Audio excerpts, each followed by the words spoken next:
Chapter 439. Even if he couldn't stop them, he could at least take care of 1 to 3 of them. Sword Demon had this belief and confidence. He could see that the other side was emotionally unstable. Even though they might be brave at this moment, they would definitely lose their usual tacit cooperation. As for his side, Sword Demon glanced at the Han family young master who had fought alongside him countless times. As the unfavorable side, they were also a bit nervous. However, if there were some people who wouldn't be affected by the situation, then the Han family young master was definitely one of them. His extreme narcissism was a bit abnormal, but it was undeniably the strongest form of self-confidence. Sword Demon believed that even if this guy was being stepped on, he would still act like he was the #1 expert in the world. Sword Demon sometimes thought that this guy wasn't narcissism at all, he was just hypnotizing himself. Even though the situation was unfavorable, the Han family young master definitely wouldn't make any mistakes. Their cooperation would still be flawless. Thinking about this, Sword Demon felt that he could take care of 2 to 3 opponents. Jian Nanyo's group had already rushed out of the fog. When they saw that there weren't thousands of soldiers and horses in front of them like they had imagined, but only 3 people, their mood became even worse. The ones who had been harassing them were the unknown enemies hiding in the fog. At this moment, if they could see the army in front of them, they could at least get an explanation and feel more at ease. But there were only 3 people. Only 3 people. This didn't seem like a trap at all. Where was the real trap, the real ambush? The 6 of them were about to go crazy. However, they couldn't stop. This rush was the last bit of fighting spirit that they had accumulated. Stopping meant that they were willing to compromise and give up. Of course, they wouldn't give up. Since they couldn't see the army, then they would vent their anger on the 3 of them first. Fiery Robe was the first to stop. He wanted to chant. His feet couldn't move while chanting non-instant spells. This time, he didn't forget this rule. Fire Beacon City, rise. Huarini loudly chanted as flames soared to the sky behind Brother Yu and the Han family young master. However, the 2 of them did not even move as they listened to his chanting. The Sword Demon could see where the spell was cast, and so could his longtime comrade, the Han family young master. The Han family young master could be said to be gifted in things such as coordinate positioning and distance perception. He might be able to see things more clearly than many people. Moreover, this was not a difficult thing to do. Too many experts could do this.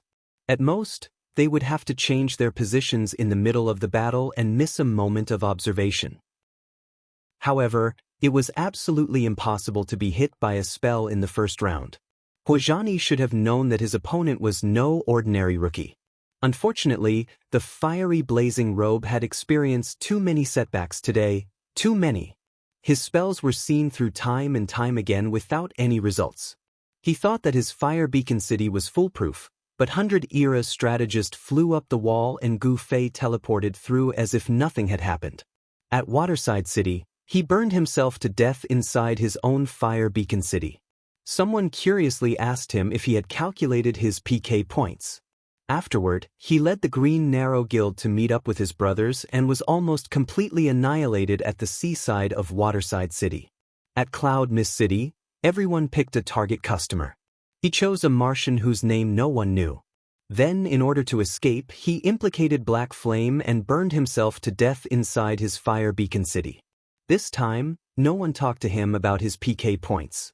If someone did, then he would have collapsed even more. It was precisely because of this little PK points that led to their current situation. The flaming cloak was surrounded by enough frustration. At this moment, he saw that the knight and the priest were not afraid of his spells at all. They calmly stood in the same spot while his Fire Beacon City was like a motherfucking backdrop. The flaming cloak's remaining confidence easily disappeared. His Fire Beacon City originally didn't want to burn the 2 of them. He only wanted to set up a barrier to block their path of retreat so that the other armies wouldn't be able to come over so easily. In the end, the 2 of them didn't do anything, but they still knocked him down without doing anything. The second step of the Flaming Cloak's plan was to immediately unleash a sea of fire with the grand fiery 3,000 layers flame once the Fire Beacon City was cut off.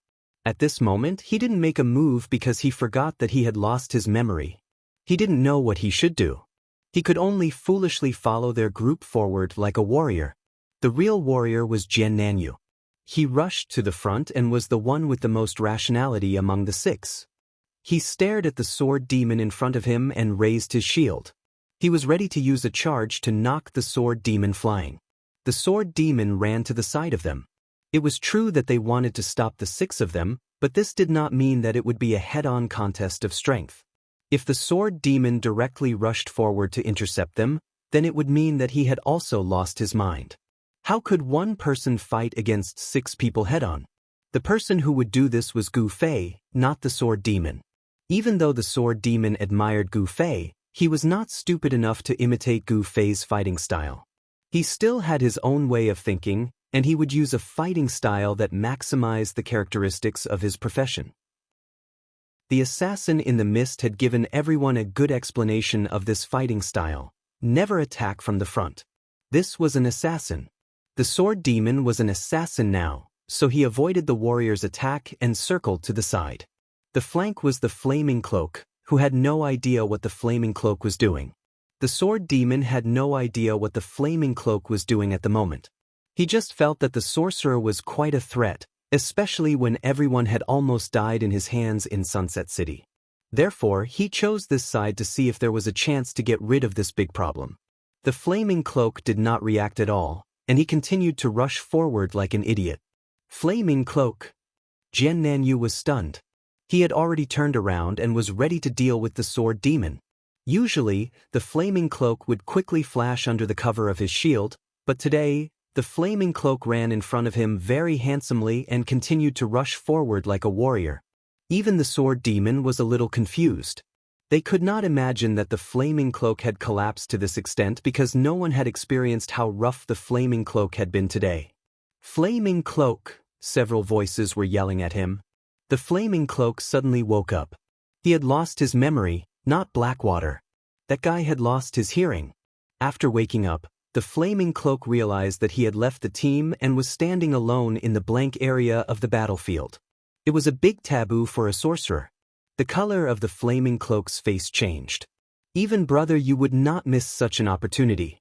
He dashed forward and slashed at the flaming cloak. The slash was not light. The damage of the Dark Knight was very obvious after the change of profession. With the same stat points, the Dark Knight ranked second among all professions in terms of normal attacks, only losing to the Violent Warrior. The slash woke the flaming cloak up. At the same time, he also noticed the strange status on his body. Brother Yu's Sword of Dusk had a 10% chance of weakening the opponent. The flaming cloak was lucky enough to activate it, but unfortunately, it was activated on the flaming cloak. It was meaningless.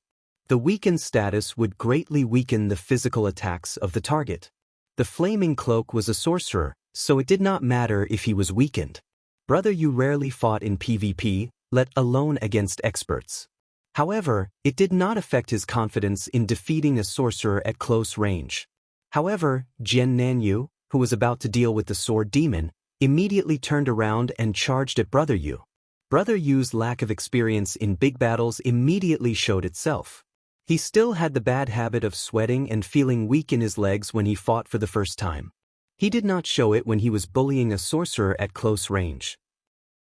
Now that Jian Nanyu, who was also a melee fighter, was charging at him, Brother Yu immediately went into his mode. Clumsily tried to dodge this charge, but his movements were extremely uncoordinated.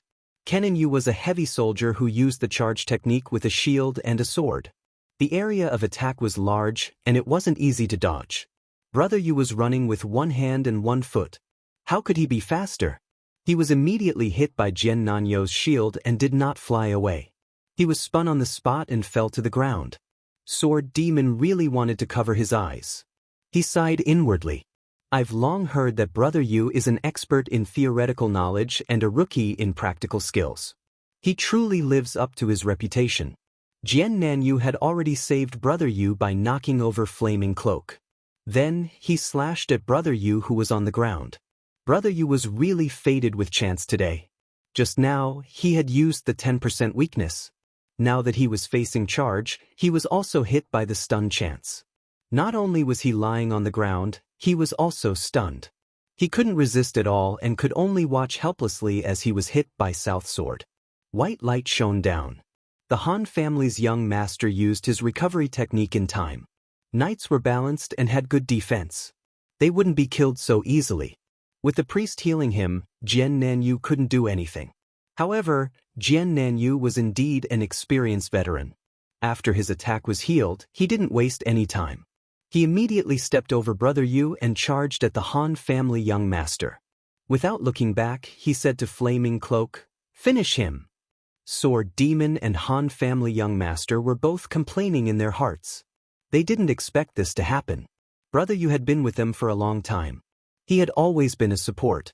Sometimes he would fight with them, but most of the time, he would speed up when the victory was already decided. Strictly speaking, today was the first time that Brother Yu had a chance to fight on his own. Although he had a lot of PK theories, he couldn't do it without experience. Brother Yu was a perfect example. Sword Demon and Han family young master's original plan was to focus the enemy's attention on Sword Demon. He would deal with the enemy with his speed, and the Han family young master would support him from the side. They would buy as much time as they could. However, Brother Yu was knocked down after a sudden attack. It was really terrible for the enemy to defeat them one by one. Leaving Sword Demon and Han family young master aside, Brother Yu was still unconscious on the ground. Flaming Cloak was standing next to him. She raised her staff and pointed at Brother Yu in a trance. Can he dodge it this time? Flaming Cloak's confidence was ignited again. At this critical moment, a strange sound suddenly came from the fog. Then, a gray shadow flashed with blue and yellow light and flew out of the fog, falling towards the crowd. Everyone exclaimed at the same time, "Boss?" Chapter 440. The misty assassin's body flashed with electricity as it fell in front of everyone. This guy had been walking in the fog, advancing and retreating like the wind. This was the first time that everyone saw the boss clearly. It was skinny and wore a gray assassin outfit. It held a dagger in one hand and pushed itself up with the other. Everyone was shocked and couldn't help but take a step back. But while the boss was scary, the guy in the fog who hadn't appeared yet was even more terrifying. Could it be that this fellow was going to defeat the boss? Flaming Jacket's thoughts were running wild. They were both magicians, but why was there such a huge difference between them? He could solo such a powerful boss, but he could only deal with a rookie paladin who was lying on the ground. The misty assassin was obviously not dead yet, so no one dared to move. Everyone was very close to it, afraid that one move would attract the boss aggro. Although the aggro system also had a clear calculation model, this calculation model belonged to the system. What if the system was unreasonable and made a fuss? The misty assassin stood up and suddenly shook its arms. It let out a roar, and the electricity around it suddenly disappeared. Everyone turned pale with fright. So strong, so strong. What a fuss. Han family young master was still in the mood to look down on everyone. It's obviously just a dispel skill. Everyone was experienced and knowledgeable, so they immediately understood what was going on. A dispel skill was a skill that could remove physical debuffs. The misty assassin had shattered the lightning with a swing of his arms. Although it looked very cool, the truth was that he had only dispelled the paralysis effect of the electric current. After the misty assassin got rid of the paralysis effect, it immediately went back into the fog. Everyone stared at each other. Because of the boss' sudden appearance, everyone's movements immediately stopped. It was like a Frozen movie. But before they could press the play button, a figure appeared in the fog again. This time, it was pure black and didn't carry any electricity. It wasn't flying, but running. Everyone could even hear its footsteps. Gu Fei. The existence that everyone believed to be even scarier than the misty assassin had suddenly appeared in front of them. The long sword was still in his hand, but his robe was filthy. Gu Fei had been rolling on the ground quite a bit during the fight with the misty assassin, so he looked like a piece of trash. Where's the boss? Gu Fei looked around after running out and asked Sword Demon. He went that way. Sword Demon pointed in the direction that misty assassin had gone. Why aren't you attacking it? Gu Fei asked. Everyone lowered their heads in shame. Just now, when the boss appeared, everyone was so scared that they didn't dare to move, afraid that they would provoke the boss. Now that they were faced with Gu Fei's question, everyone felt that it was very, very sharp. Sword Demon was also a little ashamed and quickly changed the topic. Why aren't you going after them? So strong. Everyone was filled with jealousy and hatred. They didn't dare to move even when the boss was in front of them, but this guy was chasing after the boss. The difference was the difference. While everyone was thinking this, Gu Fei didn't rush to chase after them. Instead, he looked at Sword Demon in surprise. Are you kidding me? It wasn't easy for me to shake it off and take a break. Why are you in a hurry to chase after it? Everyone was stunned again. They thought in their hearts, Hiske, so you're also not a match for the boss. Jianan and the others had just felt comfortable, but then their hearts turned cold again. This Gu Fei didn't need to go and tangle with the boss. Didn't that mean that he was going to attack them? With him joining in, how could their side still have a chance of winning? The pessimistic mood spread again, but it didn't last long. The figure in the fog appeared again. The misty assassin valiantly charged out again. It didn't recognize anyone and only charged at Gu Fei. From everyone's gaze, Gu Fei knew that there was another enemy attack behind him. He sighed and turned around to block. The misty assassin pushed him away again. In the blink of an eye, the two disappeared into the fog again. Only then did everyone realize that Gu Fei and the misty assassin had just happened to appear next to them when they were fighting at high speed. In other words, the two of them were just passing by. The only difference was that the last time they fought, Gu Fei finally found an opportunity to attack. The thunder palm that he had prepared combined with teleportation, and Gu Fei accurately hit the back of the misty assassin that was rushing over. The thunder palm repelled the misty assassin, and the misty assassin's own momentum, and it was only once that the misty assassin was sent flying. After this attack, Gu Fei didn't have much mana left, but it didn't seem to affect the misty assassin at all. The rare electric paralysis that appeared during the attack was also shaken off by the misty assassin with a shake of its arm. The sound of the two fighting disappeared again after two soft sounds. It was unknown where they were fighting. At this time, everyone in the field came back to their senses. Continue. No one knew who shouted this, but it was like pressing the pause button to replay the scene. Everyone started doing what they were supposed to do. Azure Flower continued to chase after the Han family young master. The speed of the two was almost the same. Azure Flower couldn't catch up with him for a while, but once the cooldown of charge was over, he could catch up in an instant. Brother Yu was still stunned, and the flaming cloak could still kill him in one hit. Sword Demon tried his best to rush over to help, but Glue led a knight and two priests to keep him busy. The knight was a paladin, and the two priests were light priests. Although they weren't classes with strong damage output, it was 1 against 4, and Sword Demon was a class with low HP, so he didn't dare to be careless. Rapid Fireball. The flaming cloak seemed to be more awake after the pause. Looking at Brother Yu by his feet, he didn't hesitate anymore and hurriedly summoned the spell. But before he could cast it, he suddenly felt someone patting his shoulder. Horini was startled. Before she could turn her head, she felt a tight grip on her throat. Someone had grabbed her from behind. Then the world spun. Flaming Cloak felt as if someone was grabbing him by the neck, and then he was thrown to the ground. Forget it, I'll just die. Flaming Cloak had already lost his confidence and fighting spirit. He had just had a chance to kill Brother Yu to regain his strength, but he was interrupted by this sudden attack. He quickly returned to his state of despair and completely gave up on resisting. However, he didn't die. The fall was so fierce, but Flaming Cloak realized that his HP didn't drop that much. Before he could think about it carefully, he was kicked in the waist again. Fiery flaming robe rolled to the side on the ground. He didn't die, but he was kicked out of the battlefield. Tears streamed down Flaming Cloak's face. After kicking Flaming Cloak away, the attacker didn't stop there. He bent down and rushed into the entanglement between Sword Demon and the other 4 people. His hands formed into claws, and the 2 priests on the left and right had their throats locked. Then, with the momentum of his charge, the 2 priests were immediately pinned to the ground by their necks. Alarmed, the knight hurriedly swung his sword at the person's back. The person who was half crouching seemed to have eyes on the back of his head.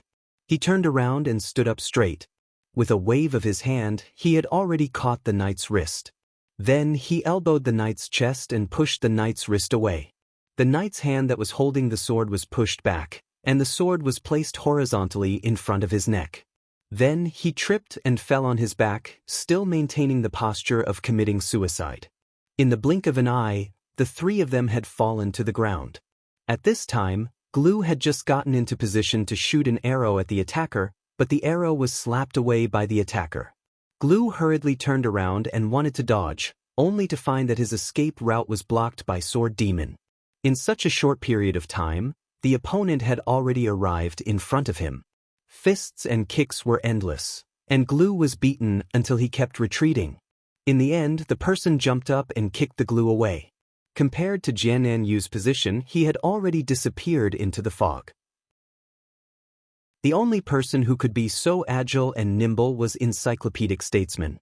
In the blink of an eye, he had already defeated 5 people, but none of them were ruthless. Encyclopedic Statesman looked at his results with satisfaction, wiped his hands, and asked, "Who's that? He asked me to come here, but his people aren't here? He's busy." As Sword Demon spoke, he looked at the 5 people on the ground in shock. Encyclopedic Statesman's valiance seemed to be exactly the same as Gu Fei's. "Why you here? Just passing by. What a coincidence." Encyclopedic Statesman sighed and strode toward Jian Nanyu. Jian Nanyu had already stopped chasing the Han family young master. No one expected Encyclopedic Statesman's sudden appearance. They, who originally had the upper hand, were easily reversed. Only Jian Nanyu was left. However, this didn't affect his confusion about Encyclopedic Statesman's words. "Looking for me?" In Jian Nanyu's impression, he had no interaction with Encyclopedic Statesman at all. It was understandable if he was helping a friend, but it sounded like he was doing it for him. Did he have any grudges with him? Which person was his friend that he had killed? That was the only thing Jian Nanyu could think of. Encyclopedic Statesman didn't answer him. He shouted, "Don't even think of running this time," and charged over. Whirlwind slash. Seeing that Encyclopedic Statesman was approaching, Jian Nanyu suddenly swung his arms and used whirlwind slash. He wanted to make a final struggle. Encyclopedic Statesman quickly used the Chi Master's skill in the game, Chi Wave Shield. When the whirlwind slash hit, Encyclopedic Statesman was pushed back. Jian Nanyu took a step forward and continued using whirlwind slash, wanting to kill Encyclopedic Statesman. However, Encyclopedic Statesman suddenly leaped up and stepped on the trunk of a tree beside him. He used the momentum to complete a double jump and flew above Jian Nanyu's head. Flying swallow slash. Although it was a Grandmaster of Combat skill, Encyclopedic Statesman used the momentum to leap down from a high place and landed a kick on Jian Nanyu's defenseless head. The whirlwind slash, which was known as the strongest attack in the game, was interrupted just like that. Konami stopped spinning with his mouth agape. The encyclopedic strategist landed on the ground. His extended left hand had already reached Konami's shoulder, while his right hand moved to his waist. The heavy body of the warrior was easily thrown up by him. Naturally, he was using the Grandmaster of Combat's hugging throw. Following that, heavy punches, hooks, bouncing kicks, galloping horse shooting stars. All the Grandmaster of Combat skills were integrated into his own fist technique by the 100 Lives Classic. Kennen Yuki finished a series of consecutive attacks in the air. Before he could land on the ground, he had already turned into white light and disappeared. Chapter 441. Everyone was in a state of stupefaction. In less than a minute, Jian Nanyu's group of 6 was beaten to the ground, and Jian Nanyu himself was killed. Even if the 6 of them were confused and dispirited, they were still experts, yet they couldn't even withstand a single blow. The remaining 5 guys were lying on the ground, not knowing if they should get up or not. They would die if they got up, but they would also die if they didn't. Given the current situation, was there any chance for them to fight and save some face? Not even a little bit. Fighting against Bai Jingluan would only bring humiliation to themselves. How could they save face? The 6 of them had the same thought, and they all lay on the ground in despair. Although they weren't dead, their hearts were dead. Bai Jingluan was obviously in a good mood. He extended his hand to the Han family young master and said, "I've killed them once. Pay up." "How much?" the Han family young master asked. "Tell me." Bai Jingluan was really simple. "So," the Han family young master nodded and touched his pocket. Bai Jingluan glowed as he waited for his salary. After a while, the Han family young master took out a bottle from his pocket and put it in Bai Jingluan's hand. Bai Jingluan was stunned. "What's this?" "Wine." "It's on you," the Han family young master said. "Where's the money?" Bai Jingluan asked.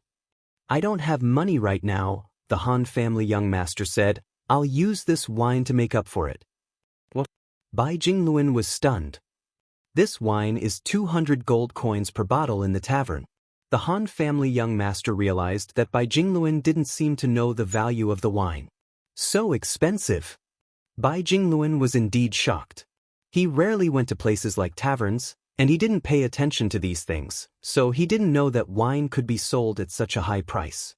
Now that he realized that the wine was so expensive, he quickly held it firmly with both hands and carefully put it in his pocket as if he had found a treasure. "I earned 200 gold coins so easily." 100 Eras Jinglas thought to himself excitedly. Being a professional gamer really was a good way out. The sword demon and Brother Yu stared at him with their eyes wide open. The contented expression on Bai Jingluan's face surprised them. 200 gold coins. This kind of price was enough to hire someone to kill a random passerby. Now that they were going to kill a top-tier expert like Jian Nan, it had to be at least 500 gold coins. Moreover, Jian Nanyu had a team that was inseparable. If Sword Demon and Brother Yu were to ask for a price for this operation, it would be at least 800 to 1,000 gold coins. On the other hand, 100 Era's statecraft was dismissed with 200 gold coins, and it wasn't cash either, but a check. The Han family young master waved his hands at the two and made an expression that said it was none of his business. "What about these few? Do you want me to help you take care of them?" 100 Eras Jingluan pointed at the remaining 5 who had given up resisting. "No need, we'll do it ourselves," the Han family young master said hurriedly. They didn't need a killer anymore, they just needed an executioner.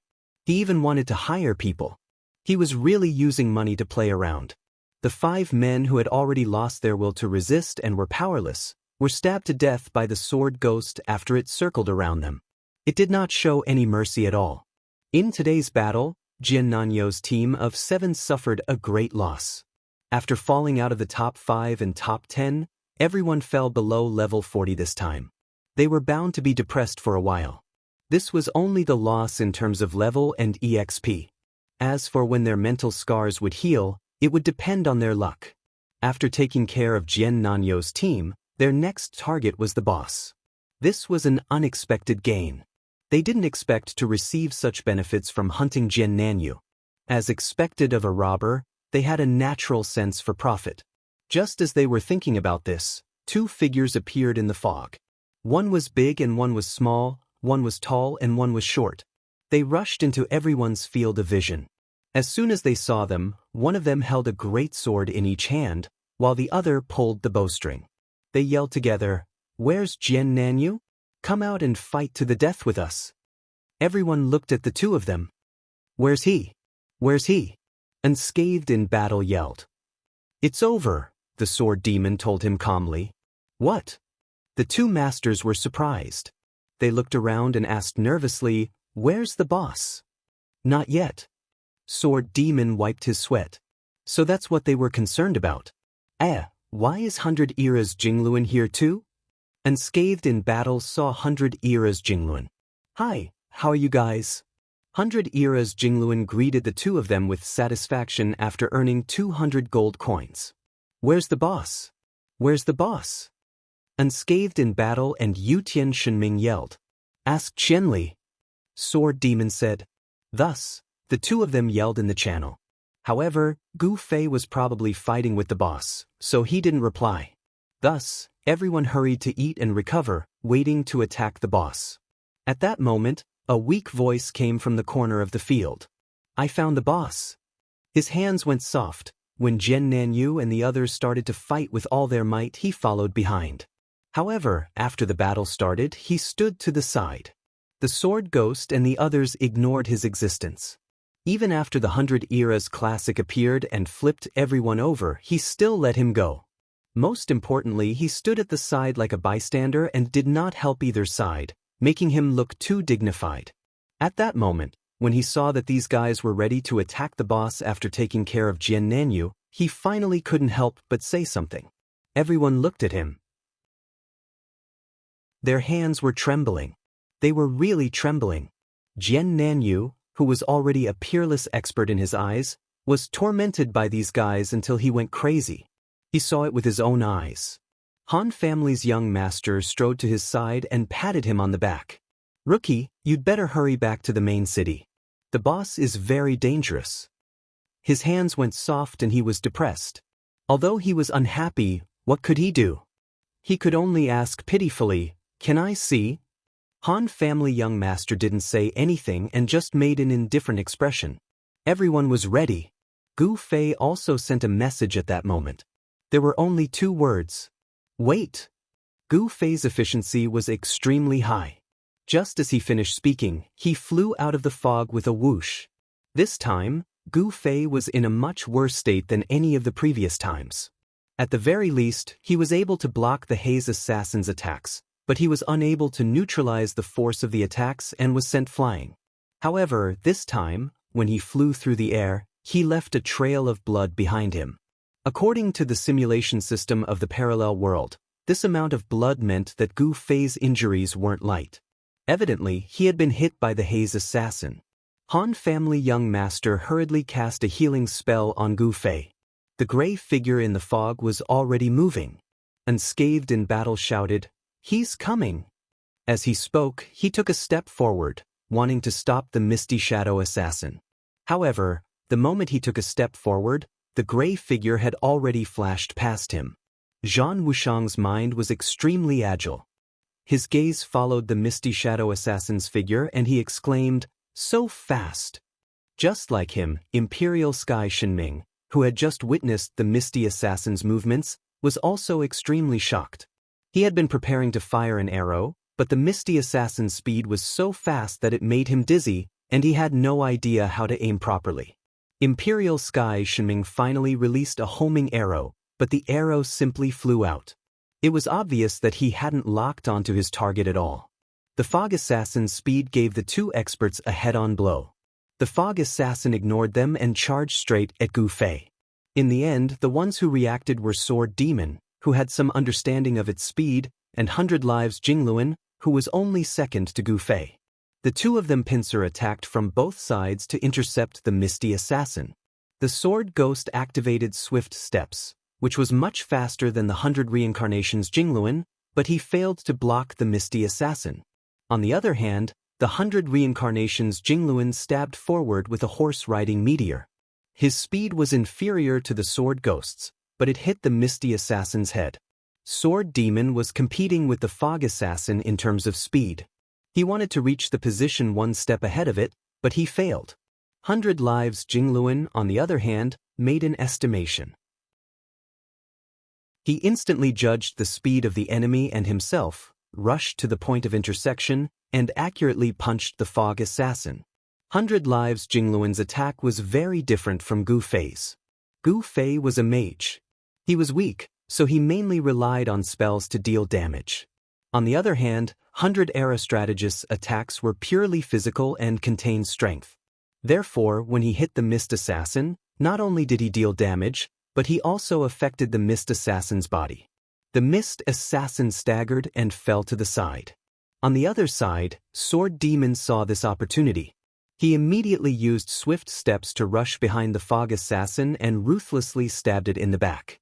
On the other side, Yutian Shinming also seized the opportunity and sniped at the Fog Assassin's back. After all, they were all experts, and when such an obvious opportunity presented itself, no one would miss it.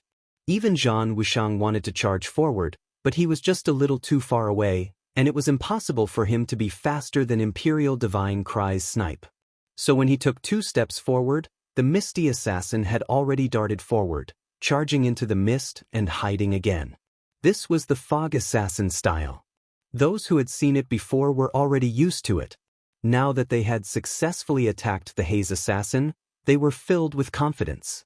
If the haze assassin rushed out, and everyone could see it but couldn't attack it, then there was no point in dreaming about this boss.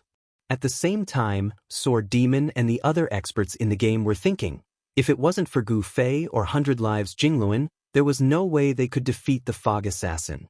Everyone be careful.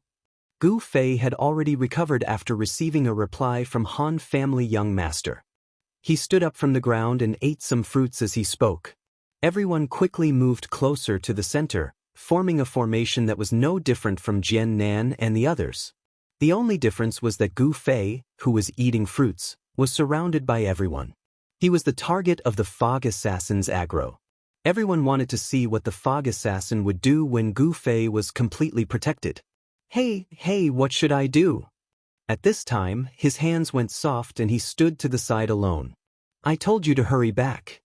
Han family young master said without turning his head. Chapter 442. Everyone nervously observed the changes in their surroundings.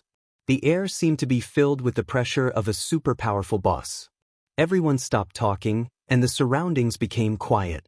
The only sound was crunch, crunch. Everyone couldn't help but look at Gu Fei, who was in the middle of the circle. He was seriously eating an apple.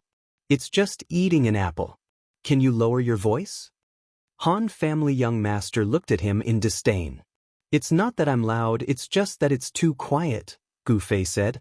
Everything in the game was simulated. Apples were naturally simulated to the best taste. It was fragrant, sweet, and crisp. It was impossible to take a bite without making a sound. However, it was too quiet now. Even the sound of Gu Fei grinding the apple in his mouth could be heard clearly. Everyone couldn't hold it in anymore. Yutian Shenming was the first to attack. He also took out an apple and chewed on it loudly. He was followed by unscathed in battle. He ate even louder than the other two. It was unknown if it was because of the warrior's greater strength. Han family young master took out a bottle of wine. Sword Demon still maintained his silent style. He took a piece of bread and stuffed it into his mouth without batting an eyelid. Hey, what are you guys doing? Brother, you panicked. These people were too careless in the face of a great enemy. Finally, Brother Yu glanced at 100 Lives Jingluan beside him. At least he didn't eat anything. He felt a little comforted. However, after only 2 seconds, 100 Lives Jingluan took out a skewer of grilled fish from his pocket. Gu Fei had recommended it to him when he got off the ship in Waterside City. He only got the chance when he was about to leave. If it wasn't for these 2 skewers of fish, he wouldn't have been short of money to pay for the ship. He took a little longer to take it out. It was only because he wasn't as familiar with taking things out of his pocket as the others. Brother Yu was very envious of Gu Fei. He also wanted to stand in the middle of the circle. It was really safe there. However, just 5 seconds after the thought appeared in his mind, Brother Yu began to feel lucky that he was not in the middle of the circle. As Yutian Shenming shouted, everyone immediately threw away the things in their hands and looked in the direction where Yutian Shenming was looking, except for Bai Jingluan. He put the grilled fish back into his pocket, but he did not pull his hand out for a long time. It's coming. Brother Yu anxiously reminded him. That's good. We haven't found the food compartment yet. Encyclopedic Eminence said. In front of the enemy, everyone raised their eyebrows. This person's pocket was divided into different areas? What a character! The misty assassin had already passed through the fog and appeared in front of everyone. However, no one rushed to attack. They were determined to see what the boss would do when the aggro target was completely protected. They wanted to see if there were any flaws that could be exploited, or if there were any loopholes in the system. They soon saw it. When the misty assassin was about 5 meters away from the crowd, it suddenly flew up and went straight above everyone's heads. Immediately after, there was a clear pause in the air. The misty assassin was already upside down in the air, holding a dagger with both hands. Fuck! Dodge! No one knew who shouted, but the group of people that had been tightly gathered around Gu Fei dispersed. Almost at the same time, the misty assassin rushed down from the sky. Its speed was even faster than when it was on the ground. However, the pause in the air gave Gu Fei enough time to prepare. This was the problem that Gu Fei had always looked down on when NPCs attacked. Perhaps the designer only thought that this kind of sudden stop and rush were very rhythmic, and that it would stir up the emotions of the audience. But for a fighting expert like Gu Fei, the Haze Assassin's specialty was its speed. If the rhythm was increased, no one would be able to stop it. But in the end, it was such a failure. He didn't know if the designer didn't understand, or if it was a deliberate flaw. In any case, the Misty Assassin had already rushed down. At first, those guys were still protecting Gu Fei, but now they had all retreated, leaving the Misty Assassin to Gu Fei alone. They were waiting for an opportunity to attack. Gu Fei pushed his sword with both hands and used his old method to block the Misty Assassin's attack. Unexpectedly, the impact this time was much bigger than any of the previous ones. Gu Fei originally thought that since he was going up from the ground, he wouldn't be able to fly again. However, he didn't think that he wouldn't be able to withstand the pressure. Both of his arms bent, and the sword and dagger directly rushed towards his head. Gu Fei immediately bent his legs and took the initiative to flip to the ground. This was to increase the area of impact and reduce the pressure to resist the Misty Assassin's killing move. After falling to the ground, Gu Fei was able to withstand the attack, but it wasn't easy. At this time, his whole body was being suppressed by the attack, and he felt like he was about to spasm. Gu Fei's mouth couldn't help but tremble, and the apple in his mouth immediately fell out. In the end, this falling apple was like a signal, and the guys who had spread out suddenly surrounded him and attacked. Knives, swords, daggers, fists, all of them smashed onto the Misty Assassin's body. Everyone's eyes turned red, and it was actually a blood mist that spread out from a person's body. What surprised everyone even more was that this blood mist was actually sprayed out from Gu Fei's body. At this time, the Misty Assassin didn't even need to land, and had already flashed past everyone's heads, flying into the mist. The few of them didn't care about the boss anymore, and only looked at Gu Fei, who was lying at their feet. From his face, they could see spots of blood that looked like he had been pricked by needles. Han family young master replied to him while asking, "How are you?" "I'm fine." Gu Fei crawled up from the ground. Everyone was shocked. His injuries were so strange and terrifying, but why did he look like he was fine? Han family young master looked at the spots on his face. "For your blood to spurt out like this, you received the force very evenly." The Misty Assassin's attack from above was really too strong. Although Gu Fei thought of a way to block it, just the momentum alone was enough to cause damage to him. When he was suppressed by the Misty Assassin's attack, Gu Fei's health had already started to drop. If it wasn't for Han family young master's 2 timely heals, he would have already died. This attack didn't directly hit his body, but rather the pressure spread throughout his entire body, resulting in the strange scene of his entire body exploding with blood without any obvious wounds. Even now, everyone still didn't believe that nothing had happened to Gu Fei after this attack. "I'm really fine," Gu Fei said as he used his hand to wipe away a trace of blood from the corner of his mouth. "Wow, you're still saying you're fine even after spitting out blood," everyone exclaimed. "It's just a game. That's just a sign of your health dropping, it's nothing to be surprised about," Gu Fei said. "You think it's your turn to teach us a lesson?" The experts all looked at this beginner in disdain. "But let's not use this method of baiting the enemy," Gu Fei said. He looked fine on the surface, but the attack just now had caused him a lot of pain, and he was too embarrassed to express it. After this attack, his injuries could be said to be all over his body.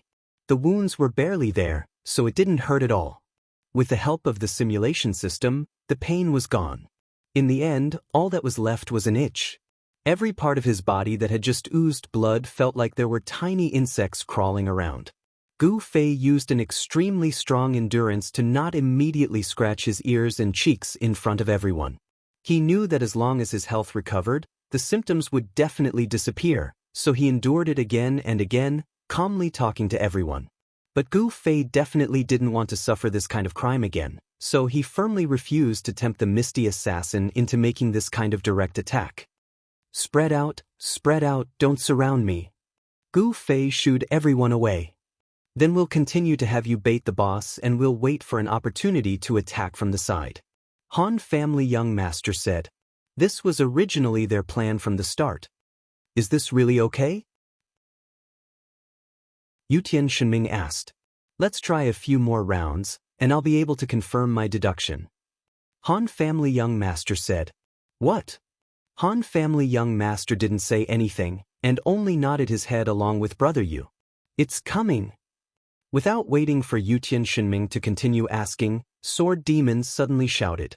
Although everyone didn't surround the boss in a 360-degree formation, it looked like they were standing in a random direction. At this time, Sword Demon, whose back was facing Gu Fei, was the first to see the misty assassin coming out of the fog. Its target was naturally the one with his back facing him, Gu Fei. It's always like this, how annoying. At this time, Gu Fei was already completely familiar with the misty assassin's attack patterns. It was clear that the system didn't have the ability to automatically derive new moves and techniques. There were only a few of them, and Gu Fei was already familiar with them. He held his sword horizontally in front of his chest to block. The swords clashed. When the swords clashed, the misty assassin's body would always pause for a moment. This was also the opportunity that the surrounding people were waiting for. It didn't matter if they could hit or not, they would attack first. In the end, the misty assassin's pause was too short. Gu Fei was sent flying after receiving this attack, and the misty assassin immediately chased after him. Everyone's attacks missed, including 100 Lives strategist's fist. This time, the distance was a bit too far, and he didn't even have the time to finish the journey. Yutian Shenming's tracking arrow caught the misty assassin, but he quickly discovered that the tracking arrow wasn't as fast as the boss. Just like Gu Fei and Misty Assassin's 1v1 duel, the two's positions would quickly change as soon as they clashed. Everyone hurriedly rushed in the direction where the two disappeared. When they arrived, the Misty Assassin was already gone. They saw Gu Fei crawling up from the ground again, and smiled at everyone. It won't be like this every time. The Misty Assassin had a few attack patterns, and some of them couldn't be found, such as just now. There were also other times when there were opportunities, and this was the real opportunity that everyone was waiting for. Yes. Everyone nodded. The harder the boss was to deal with, the more valuable it was. Everyone was very patient, waiting for the opportunity to appear. At the same time, the self-disciplined game worker, Comrade Yi Xiaowu, had nothing to do, so he came to the monitoring group to take a stroll. However, he saw a group of people gathered in front of a certain screen. Seeing him come in, someone immediately called out, "Chairman Yi, come look, someone is killing a level 60 boss." A level 60 boss? Which one?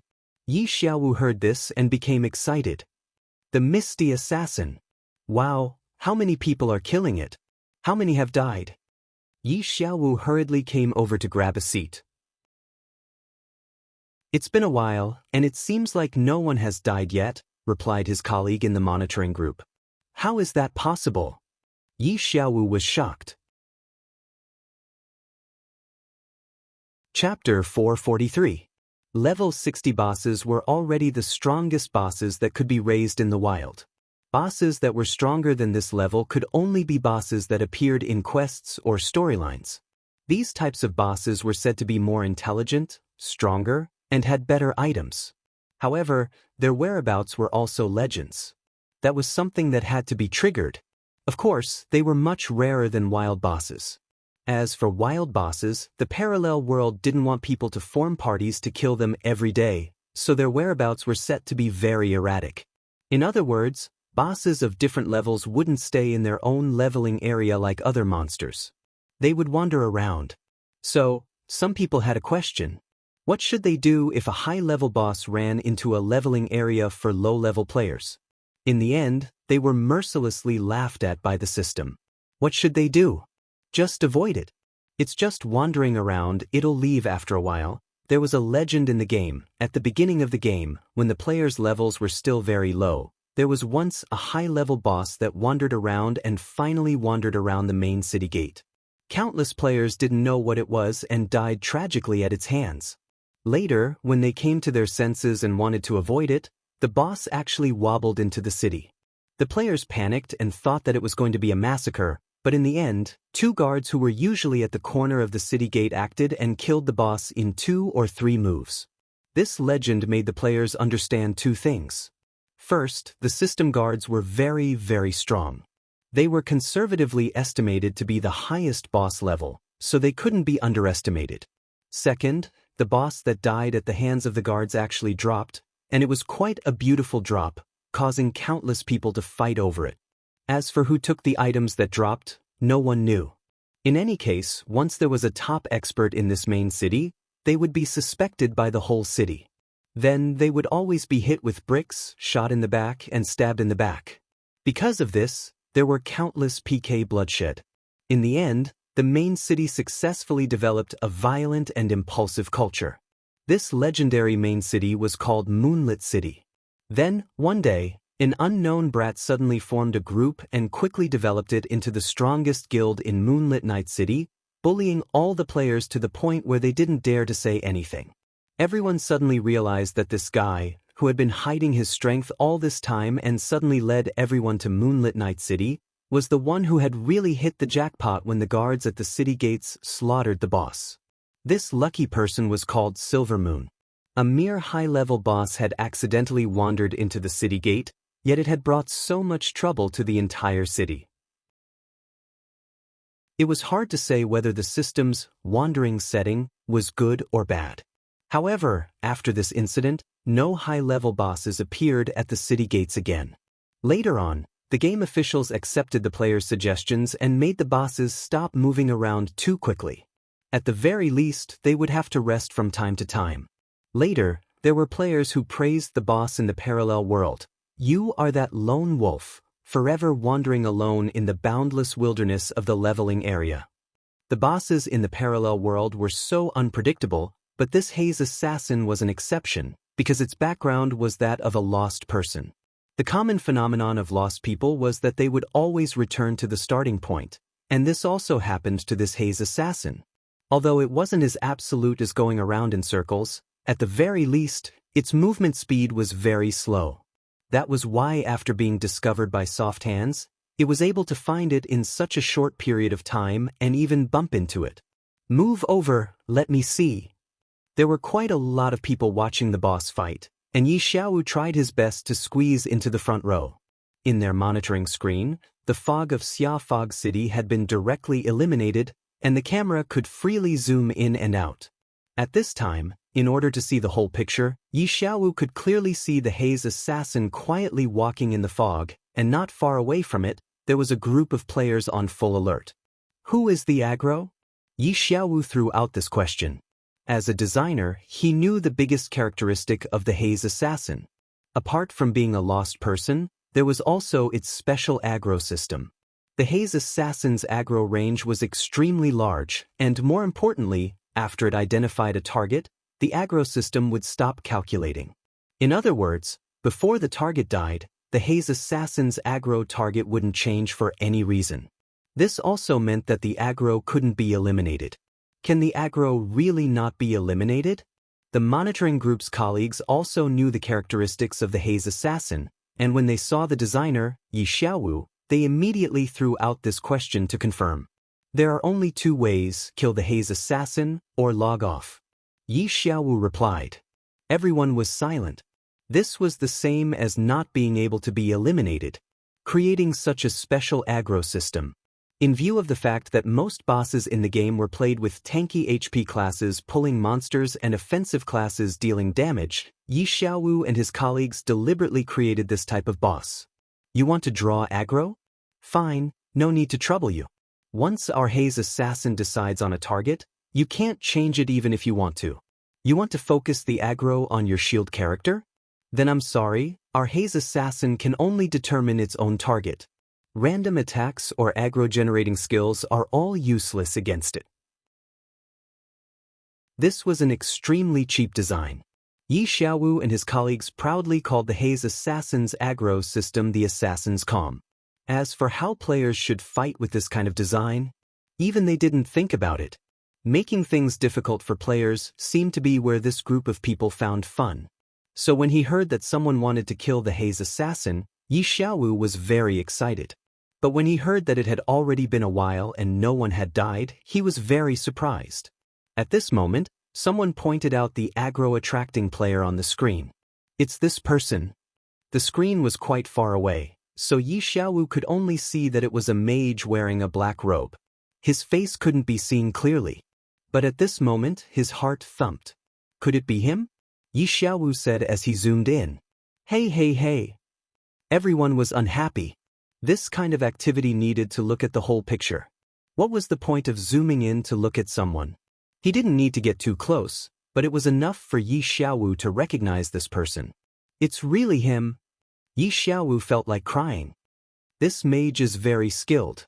He can block the boss's attack every time, a colleague of the monitoring group said. This person was obviously a new transfer. He actually didn't know the story between Yi Xiaowu and this mage. Many colleagues in the monitoring group knew about this story. This mage had made Yi Xiaowu, the designer, angry many times. It's attacking! The new colleague suddenly shouted. On the screen, the Haze assassin slowly circled around the player's circle and suddenly pounced. Everyone knew that the target was the mage. Everyone just wanted to see how he would deal with it. Needless to say, the new colleague was very excited. Huh? Look, he blocked it again. Everyone was silent. Some people stole glances at Yi Xiaowu's expression. Some people even wished that this was in the game. Hurry up and privately message this new colleague.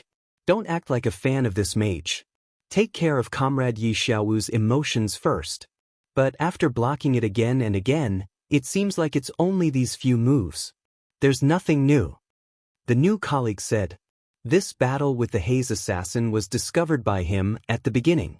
He was immediately attracted by Gu Fei's endless ways to deal with the boss. He had been looking forward to seeing something new, but until now, there hadn't been anything new. I think it's not that he doesn't have any new moves. It's just that the boss only has these few ways to attack. Naturally, he just has to use the same way to deal with it, said another colleague. He was obviously a newcomer. He didn't even know Yi Xiaowu. He even tried to get close to this strange colleague who had squeezed into the front row. Don't you think so?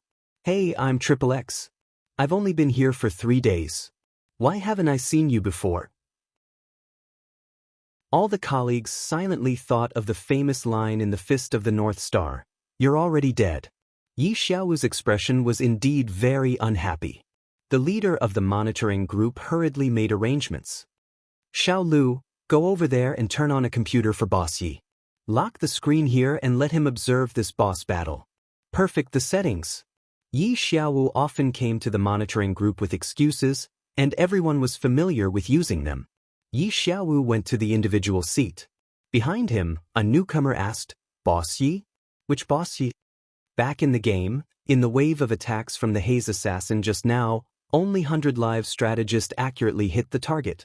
However, Sword Demon and the others had the opportunity to fight the boss directly. They were getting more and more used to it and had improved a lot compared to before. However, the important thing was that Han family young master and brother Yu were muttering and nodding at the side. In this round of confrontation, Gu Fei didn't take much damage. However, he still cast a wave of healing skills. He even cast it on everyone, which made everyone a little confused. Han family young master explained to everyone, it seems like I guessed correctly. This boss's aggro won't be attracted. What do you mean? All this time, Qianli has only attacked once. Although they've been fighting for so long, the boss's aggro shouldn't be that high. Moreover, I've repeatedly used healing skills in front of it. At this time, any monster's aggro should be directed towards me. Therefore, I believe that this boss has a special aggro system. Right now, it has locked onto Qianli as its aggro target. Han family young master said. Is that so? Could it be that your healing skills haven't generated enough aggro? Unscathed in battle said. This time, it was Brother Yu who spoke. He raised his little notebook and pointed at it. The priest's healing skill should be XX. Gongzi has healed XX times. Every time, I have a rough record of the distance between him and the boss.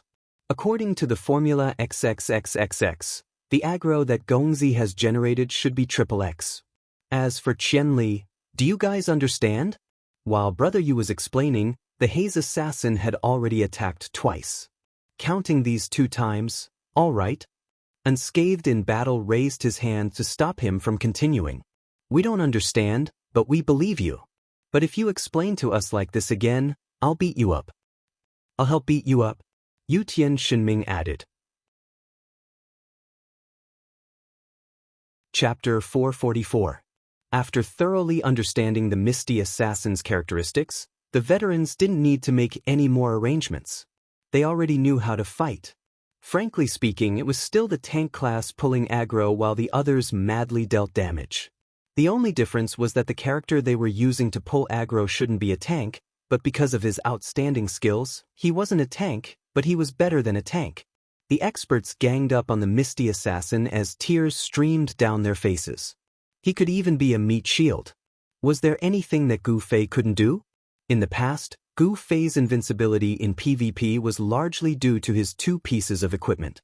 Everyone in the child elite group knew about these 2 pieces of equipment.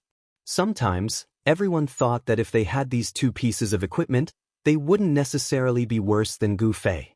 Sometimes, they might even be better. However, pulling aggro was a special type of tank. If they didn't choose a specific class, then they definitely wouldn't be able to do it. No matter how skilled Sword Demon was, using a thief to pull aggro wasn't something he could handle. However, this was something Gu Fei could do with a mage. While everyone was feeling dejected, the young master of the Han family once again spoke in a condescending tone. He pointed at Gu Fei and said, "Not bad. You can finally cooperate with us. You're not useless in this team anymore." That's right. Everyone looked at the Han family young master in astonishment. They thought to themselves, "You can even say such shameless words. It seems like you're also a guy with no limits." Gu Fei turned a deaf ear to them. He was completely focused on defending against the Misty Assassin's attacks.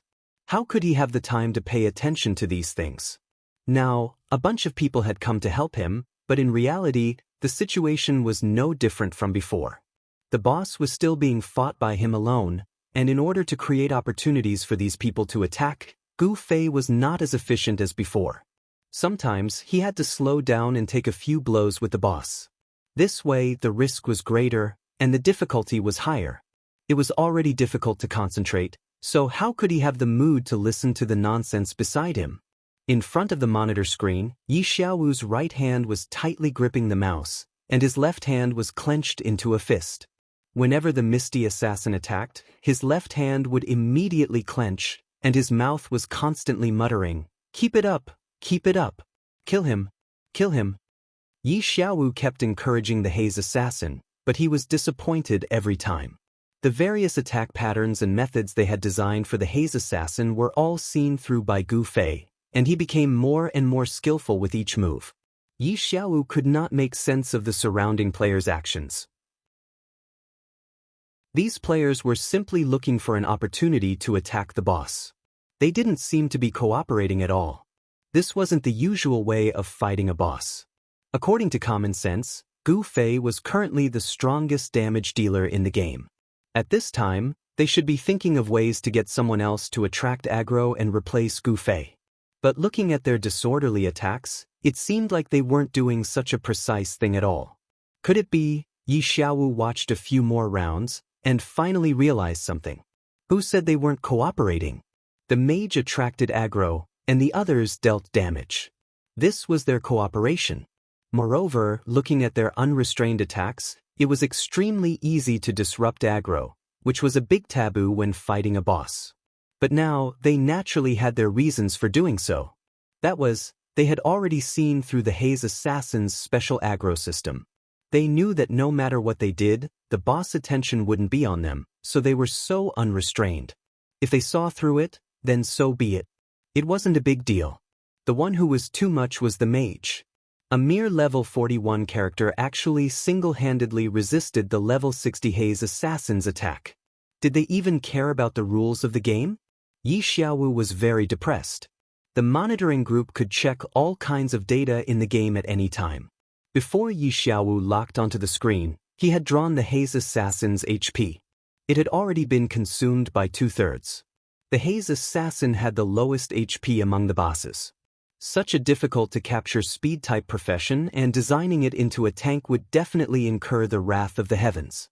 Yi Xiaowu and his colleagues didn't dare to go too far. But seeing such a meticulously planned boss about to be defeated by the other party, Yi Xiaowu was very unwilling. If it was just a group of normal players, Yi Xiaowu would also be full of praise for them. But now, there was Gu Fei involved. In his eyes, Gu Fei was completely a B. If it was a BUG, it should be eliminated. This was an iron rule as a programmer. If a bug was allowed to exist, it would inevitably create an even bigger BUG. For example, he had completed the top-level quest chain at level 30. This was a big BUG. And now, this guy was going to create an even bigger BUG. If a level 60 boss dropped equipment, then it had to be around level 60. If it was an exquisite item, then it would practically be another Night Streamer sword or Moonlight robe. At this moment, Yi Xiaowu was very conflicted. Gu Fei was a BUG, but he was also a normal player. He had never used any loopholes in the game to gain benefits. He wanted to eliminate the BUG, but he definitely didn't want to deprive a normal player of the right to play the game. Yi Xiaowu's gaze involuntarily swept over the Haze Assassin's HP. After a few more rounds, the Haze Assassin's HP dropped again. Apart from this mage, none of the people around him were weak. They were also becoming more and more adept at dealing with the Haze Assassin. As long as the mage didn't make any mistakes, killing the boss was only a matter of time. It definitely couldn't be like this. Yi Xiaowu suddenly made up his mind. Since he couldn't eliminate the BUG, he could at least prevent it from further expanding, right? Thinking of this, Yi Xiaowu, who had been in a constant state of agitation, calmed down. The Haze Assassin still had 1/3 of its HP left. What else could he do in this 1/3? Yi Xiaowu paid attention to everything he could use. The monitoring room's computer, the monitoring room's data, the monitoring room's authority. The monitoring group was called monitoring, but in reality, a part of the monitoring work was automatically carried out by the computer. It was to analyze whether the data in the game was operating normally. If there were any abnormalities, the alarm would be automatically issued. In addition, it was to receive feedback from the in-game players to see if there were any inappropriate areas. This part of the work was usually handled by the online GM. The staff members who actually sat in the monitoring group's office could actually be said to be the emergency response team in the event of an unexpected incident. They were the team that would immediately discover some problems and solve them as quickly as possible. For example, the Moonlit Night City incident. In reality, after the monitoring group received the news, they immediately controlled the city gate guards to attack the boss. At that time, they also made changes to the data of the 2 city gate guards. Otherwise, even if they were also boss level, there was no way they could defeat the other boss in 2 or 3 hits. It was important to know that the most outstanding data of a boss was always its HP. What kind of terrifying attack power was it to be able to kill a boss in 2 or 3 hits? This kind of terrifying attack power would definitely be able to instantly kill any player. This was an existence that far surpassed the existence of an ordinary boss. However, at that time, the monitoring group had just started working. They didn't have much experience, so they didn't deal with this matter perfectly. The boss actually dropped equipment. The perfect way to deal with it was to reduce the drop rate of this boss and not drop anything. That way, it would be as if nothing had happened. After that, the monitoring group would report this problem to the operation planning department that Yi Xiaowu belonged to. They would make a complete correction and then add a patch in the maintenance update. For example, the situation where no boss wandered into the main city was the result of Yi Xiaowu's correction. On the monitoring group's side, it was equivalent to having a modifier for a standalone game. All the data in the game was stored on the server, and the server was naturally controlled by the game company. To them, online games were naturally standalone games, so they naturally had this kind of modifier tool. Of course, this tool was limited to the monitoring group's discretion when there was an abnormal situation. No other department had this right. Yi Xiaowu knew that every computer in the monitoring group was equipped with this modifier. He wasn't unfamiliar with this modifier at all. It was something that he had designed and manufactured. At that moment, Yi Xiaowu secretly glanced at his colleagues in the monitoring group. Those who were watching the boss were still watching with great interest. Those who weren't watching were busy with their own things, so no one noticed him. When he turned his head, Yi Xiaowu realized that his hand had moved the mouse to the modifier program. He gritted his teeth and fiercely double-clicked it. The modifier was on the monitoring system's white list. No matter what kind of modification was made, it wouldn't be reported to the police. However, modifications made using the modifier did not have a save function. Instant modifications were effective immediately. Once the modifier was closed, it would be restored immediately. At that moment, of course, Yi Xiaowu didn't dare to keep the modifier on. If any of his colleagues glanced at it, he would be done for. Using the modifier without any reason was an extremely serious violation of the rules. It was a shady business that could directly get him fired. Moreover, he wasn't even a member of the monitoring group. However, Yi Xiaowu had already thought of how to deal with this. At that moment, he started the modifier and a window to log in and obtain permissions appeared. Yi Xiaowu didn't have the permissions, but this wasn't a problem for him. Don't forget that he was the one who had created the modifier from the beginning. After knocking on another writing board, Yi Xiaowu pretended to be calm as he lightly tapped on the keyboard. Not long after, he finished writing a program, saved, and ran. The permissions window was bypassed. Entering the modifier, Yi Xiaowu quickly made a move. He changed the conditions for the boss to go berserk. Every boss had a berserk state. The conditions to trigger it were different. Some would go berserk when their HP reached a certain level, some would go berserk after receiving a certain amount of damage, and some would go berserk whenever they wanted. The harder the berserk conditions were to be triggered, the more powerful the berserk state would be. The berserk conditions for Hei's assassin were on the higher side. Yi Xiaowu looked at the way Gu Fei and the others were fighting and knew that it was impossible to trigger the berserk state. So Yi Xiaowu helped them. He temporarily set the berserk condition for Hei's assassin to be attacked. After confirming, the condition would take effect immediately, but he couldn't turn off the modifier. This was the most tense moment. Yi Xiaowu didn't look at the screen and only stared at the others around him. Suddenly, he heard the onlookers exclaim, "The boss is going berserk." Yi Xiaowu turned his head and quickly turned off the modifier. This was what he was proud of. When the modifier was turned off, everything returned to normal. However, the boss berserk state was produced after the conditions were met. It wouldn't be eliminated just because the conditions were changed. At that moment, Hei's assassin was already in the berserk state. Butterfly Knot. Comrade Yi Xiaowu, who has been silent for a long time, has finally made his move. Chapter 445. There shouldn't be a problem with enraged mode, right? Yi Xiaowu felt inexplicably uneasy. He had wanted to change the drop rate of the boss right before the Hei's assassin's HP was about to be depleted, but he was worried that someone would be by his side at that time. Opportunity didn't wait for anyone. Yi Xiaowu had to seize the moment when no one was paying attention, but he didn't dare to open the modifier. In the end, he chose to change the enraged mode's condition. No one should be able to detect it. Yi Xiaowu was quite sure. The monitoring team was only there to solve the problem after receiving the alarm. They weren't familiar with the game's settings. Right now, it was just an enraged mode. This wasn't an exaggeration, so it shouldn't raise any suspicions. Yi Xiaowu thought while sneaking glances at the onlookers. Not only did the boss enraged mode not raise any suspicions, it was like a shot of adrenaline, making them even more excited. Even the onlookers couldn't help but sneak a few glances. Yi Xiaowu felt like he was a director, successfully creating a climax in a drama. The boss had already entered enraged mode. The onlookers knew, but Gu Fei and the others in the game didn't know.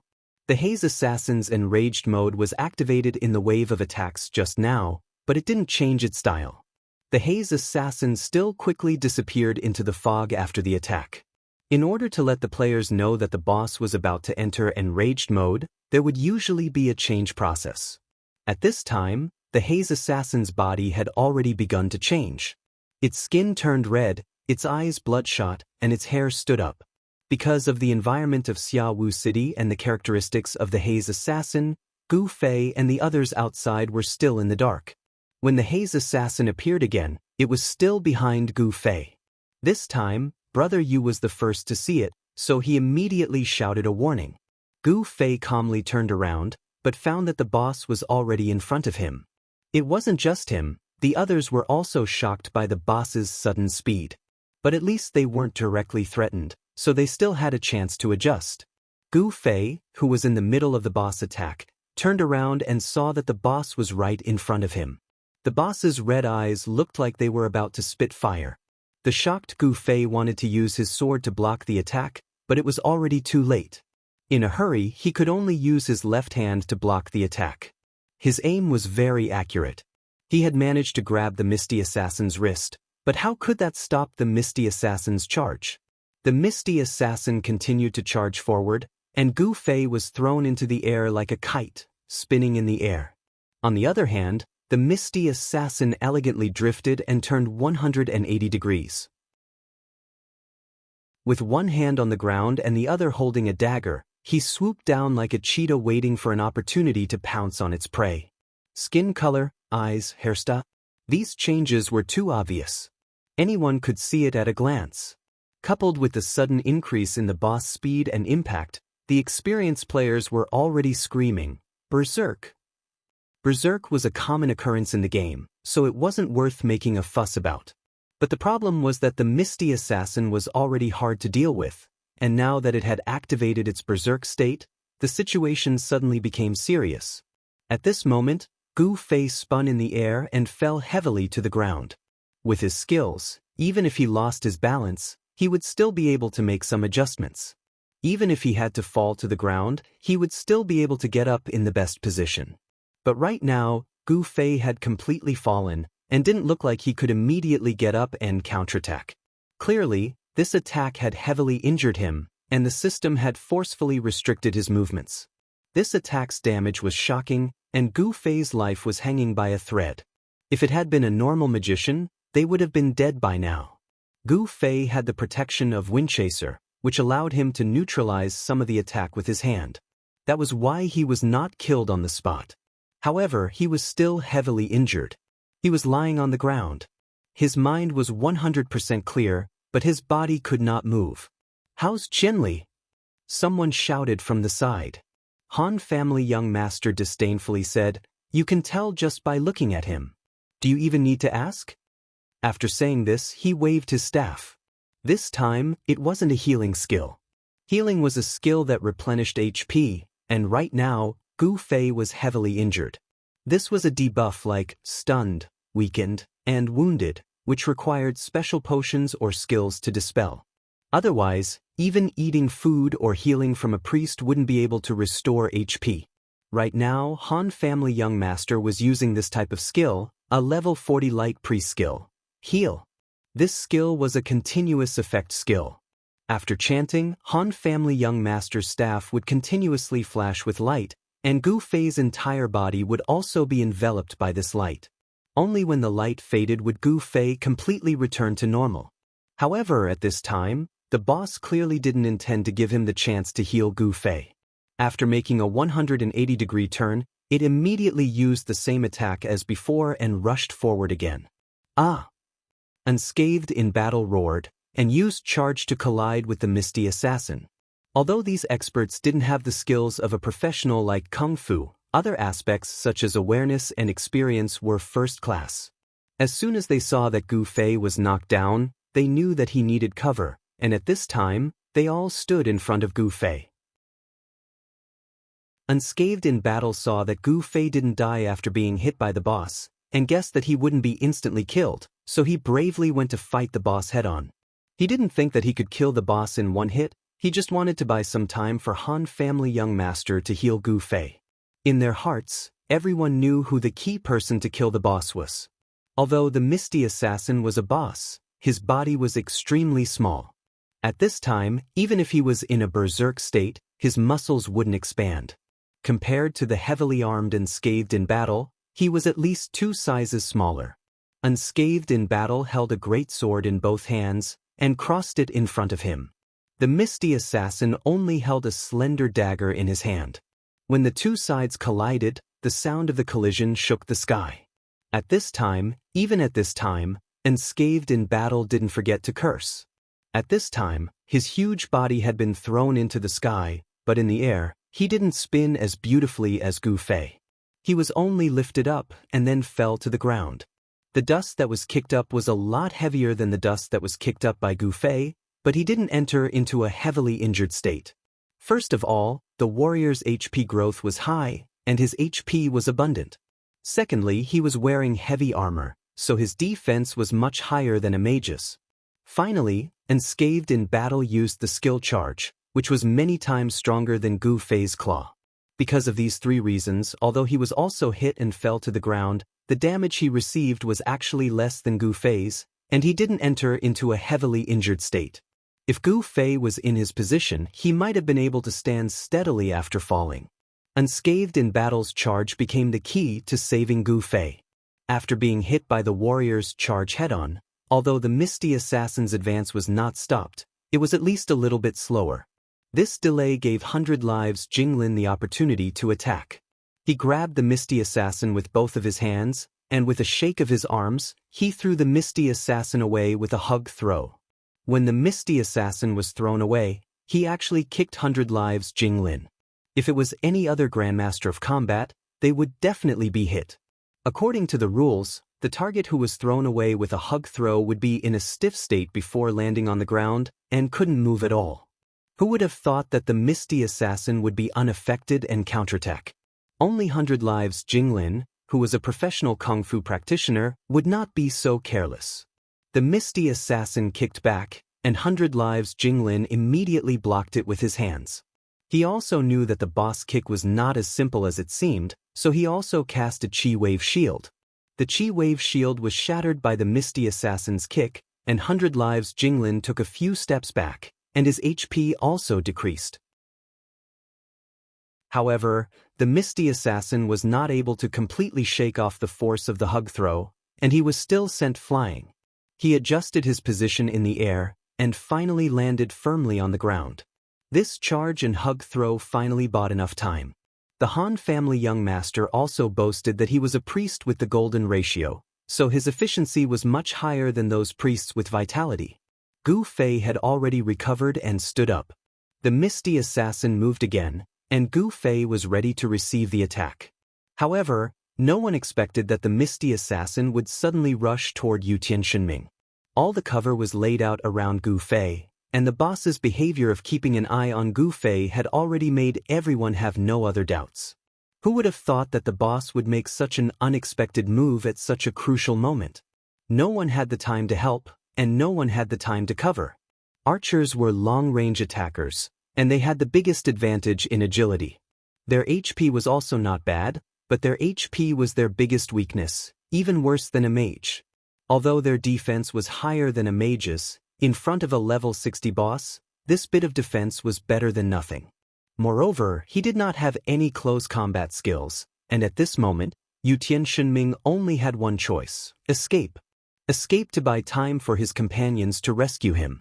As Yu Tianxunming thought so, he turned around and escaped. The rescue indeed came very quickly. Gu Fei waved his sword and chanted, and a wall of electricity had already crossed over to Yu Tianxunming's back. However, the misty assassin ignored it, and ran head-on into the wall of electricity. There was a Z sound. A human-shaped crack appeared on the wall of electricity. The misty assassin's body flashed with electricity, and he continued to sprint forward. In a few steps, he had already caught up and stabbed. At this moment, Yu Tianxunming's escape had become a fatal weakness. The misty assassin's body flashed with electricity, and his consciousness had also entered the paralyzed state caused by the electric spell. The characteristic of the paralyzed state was that skills could not be used.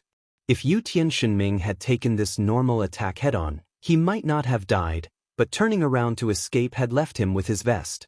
Attacks from the back were the characteristics of assassins, and as an assassin boss, it was even more advantageous. In addition to the increased attack power after going berserk, Yutian Shenming was instantly killed by this sword. After a loud roar, the misty assassin once again shattered the electricity on his body and turned around to hide in the fog. The remaining 6 people's faces were more or less at a loss. On the other side, Yi Xiaowu could not help but reveal an evil smile. After going berserk, the misty assassin's aggro pattern would be reshuffled. Going berserk and still maintaining the calm of an assassin. Do you think that our designers are idiots? Yi Xiaowu thought. Chapter 446. The assassin's calmness was easy to deal with once the players were familiar with the aggro. Let's use a simple and violent method. Lie flat on the ground while the other players piled on top of it like a human pyramid. This way, the haze assassin couldn't attack the players inside. The others weren't its aggro targets, and its aggro couldn't be transferred. Wouldn't it be teased to death by the other players? Of course not.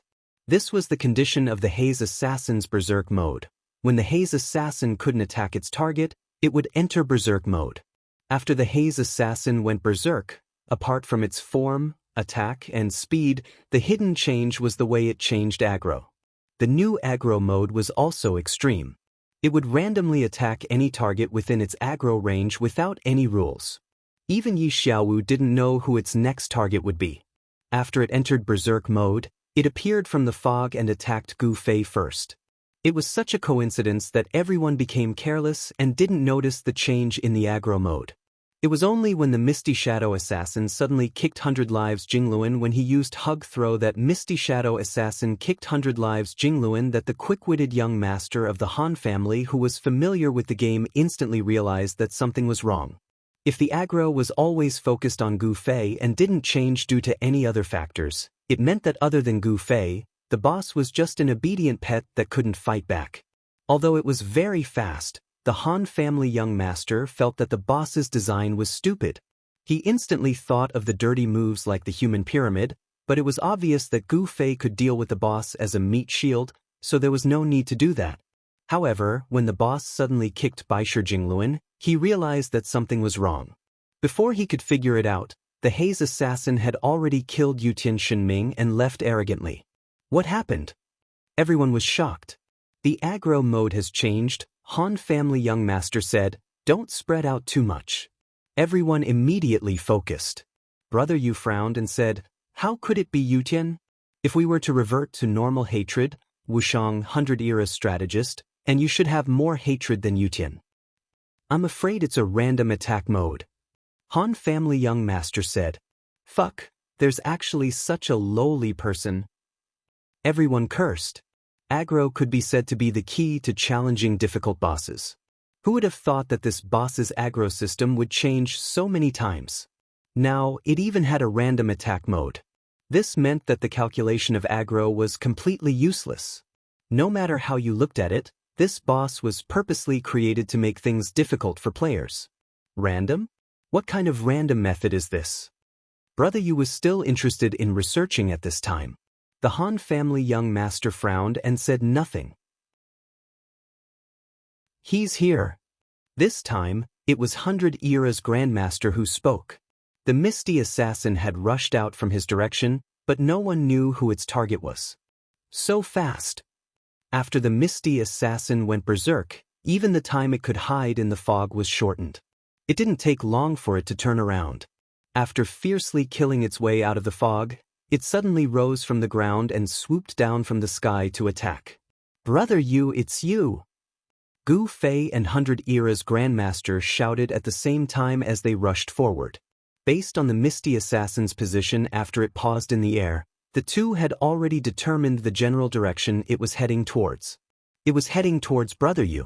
The most inexperienced Brother Yu had become the misty assassin's target. He was so panicked that he almost forgot how to hold his sword. However, this time, everyone was very close to each other. Moreover, the misty assassin's attack in the air was the easiest to deal with in Gu Fei's eyes because it gave people more time to prepare. 100 Era's Grandmaster, who was diagonally in front of Brother Yu, was the fastest and the closest. However, he did not have enough time to completely flash in front of Brother Yu. He almost fell to the ground and stretched out his hands. A chi wave shield that was much larger than before floated above his palms. The chi wave shield's defense and area were directly proportional to the mana consumed. 100 Era's Grandmaster was currently using it to his limit. However, this little bit of hindrance could not stop the Misty Assassin's attack. The chi wave shield was silently shattered like a piece of tofu. 100 Era's Grandmaster was also sent flying, but he crashed into Brother Yu. Brother Yu staggered backward, and a figure rushed out from behind him with lightning flashing in his hand. Lightning Palm. Gu Fei had already condensed the lightning palm in his hand. Taking advantage of the opportunity that 100 Era's Grandmaster had snatched, he directly pressed the lightning palm on the Misty Assassin's head. Repel it. Gu Fei prayed silently in his heart. The knockback effect of the lightning palm was 100%, but Gu Fei did not know what kind of setting it was when facing a boss that was higher level than him. He only remembered that he had used it when he was fighting against the guards, but the guards did not move an inch. He had pushed the Misty Assassin before, but that time he had flashed behind the Misty Assassin and pushed its back. It was a combination of the lightning palm and the technique of leveraging force. This time, the Misty Assassin was charging at him head-on, and it was in a berserk state. What would happen? Success! The Misty Assassin who was pressed on the head by Gu Fei was instantly pushed away by the repulsive force of the lightning palm. However, Gu Fei did not have the time to be happy. The Misty Assassin was only pushed back 5 meters. Although the knockback effect was effective, it was not very thorough this time. Moreover, the Misty Assassin seemed to have become more patient after it went berserk. After it retreated, it did not immediately dive back into the fog as everyone expected. Instead, it attacked again, and very lasciviously changed its target. Gongzi! Gu Fei quickly shouted. The Misty Assassin's target this time was the Han family young master. Gu Fei and 100 Era's strategist could not save him in time. Just as the Misty Assassin was about to stab him, another dagger stabbed out from the side. It was the Sword Demon. Only the Sword Demon could use a dagger. When the weapons collided, even a warrior like unscathed in battle would be sent flying, let alone the Sword Demon. However, he had already predicted that this would happen, so the moment he was sent flying, he raised his sword and slashed at the boss. It was better than nothing. The Misty Assassin's attention was not diverted at all, and it was still stubbornly stabbing at the Han family young master. However, at the same time, the white light from the Han family young master's magic staff had already drifted to his body. The Han family young master was inevitably sent flying, but he waved his magic staff in the air again, and the white light shrouded him again. As the Han family young master fell to the ground, everyone stared at him. However, the white light did not disappear from his body. Instead, he stood up and looked at everyone in disdain. Do you think I'll die so easily? Sick, this is too sick. Brother, you could not understand the meaning of Gu Fei and the others' kung fu, but he could understand the technique used by the Han family young master. It was just that he had grasped the perfect timing to use the regenerate spell. This was because there had to be a process for one's life to be reduced to 0. This process might only be an instant, so fast that one might not even be able to see it with the naked eye. However, the young master of the Han family was able to use this instant to cast the recovery spell. Calculation, intuition, everything was displayed to the extreme in this instant. Even Gu Fei believed that if this guy went to practice kung fu, he would definitely be a genius. The Misty Assassin retreated after attacking the Han family young master, and everyone had to admit that they were lucky. If there was another attack, no matter who it hit, they would probably be dead. The Misty Assassin attacked 2 people as soon as it appeared, and it had already caused everyone to be in a mess. However, they did not even have much time to sigh, and quickly regrouped to recover. It came and went so fast. There wasn't much time to recover, said Gu Fei while eating an apple. If this assassin didn't come and go like this, we really wouldn't be able to fight. Unscathed in battle was the one who did not suffer any damage from the previous wave of attacks. That's why it came and went like this. In the end, bosses are for players to fight. Do you really think that the game can't make a boss that can't be fought? Said the Han family young master. But isn't attacking randomly like this a bit too much? Can we still fight it? Said Brother Yu. Sword Demon, did you just slash it? Sword Demon laughed bitterly. Just that, and I didn't even use any skills. I don't think I can even break through its defense. Everyone's gaze focused on Gu Fei. Gu Fei had a troubled expression and sighed, "Don't look at me. If it continues to focus on me, I can try again, but right now its attack target is uncertain, and it's hard to deal with." Are we really going to be wiped out here? Damn, we just got wiped out. Karma came so quickly. Unscathed in battle looked up at the sky and sighed. His expression was that of a hero at the end of his road. However, the Han family young master suddenly asked, "Do any of you have friends in Xiaowu City? Even if it's someone you know," added the Han family young master before anyone could speak. Strange pupil? Gu Fei suddenly remembered that after he understood the situation from Strange Pupil, they added each other as friends out of courtesy. Gu Fei even asked her when she would find someone to rob him again, which made Strange Pupil feel a chill down his spine. "Sit. I'll contact her," said the unscathed in battle immediately. He even added Strange Pupil's sister, Yen Xiaozhu. He quickly opened his friends list and was about to send a message when he suddenly looked at everyone awkwardly. What should I tell her? The Han family young master gave him a disdainful look and said, "Tell her our coordinates, then ask her where the nearest leveling area is, preferably one with a lot of people." The others immediately reacted, "You want to?" The smile on the Han family young master's face was 10 times more sinister than Yi Xiaowu's. "Doesn't it attack randomly?" "Wow, that's so despicable. Can you not always be so despicable?" The others exclaimed, "You can't do that." Gu Fei and 100 Realms Jingluan had already made a clear refusal. Although it was just a game, the two of them did not lose their moral values at all. After all, they had received the most education in this aspect. If they could not even pass the stage, they would not have the chance to learn Kung Fu. The Han family young master glanced at the two of them but did not say anything. He said calmly, "Whatever." The sword demon suddenly said, "Don't you think the boss has been gone for too long this time?" "Yes, it is." Brother Yu looked at his notebook. He liked to record everything.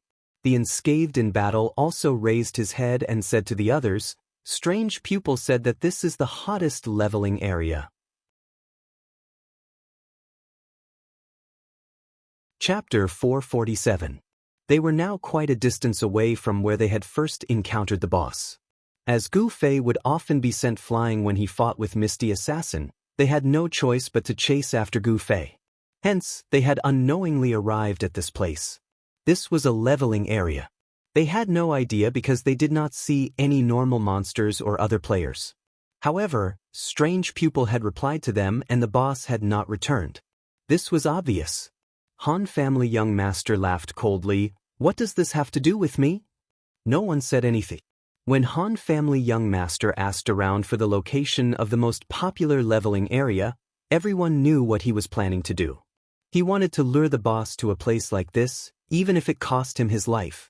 Then, there was a high chance that the boss's aggro would fall on someone else, and they could use this opportunity to escape. This was because after the boss went berserk, its aggro would always be strange and abnormal. Just the aggro range alone was extremely exaggerated. Even if Xiaowu City's vision was obstructed, it was still 20 to 30 meters away. This boss could actually hide so that people couldn't see it, and then when it attacked, its aggro range was as large as 30 meters. This was something that had never been heard of before. What was even more ridiculous was that the aggro was generated at random. It ignored the targets that created aggro and went straight for Yutian Shenming, who did not even attack.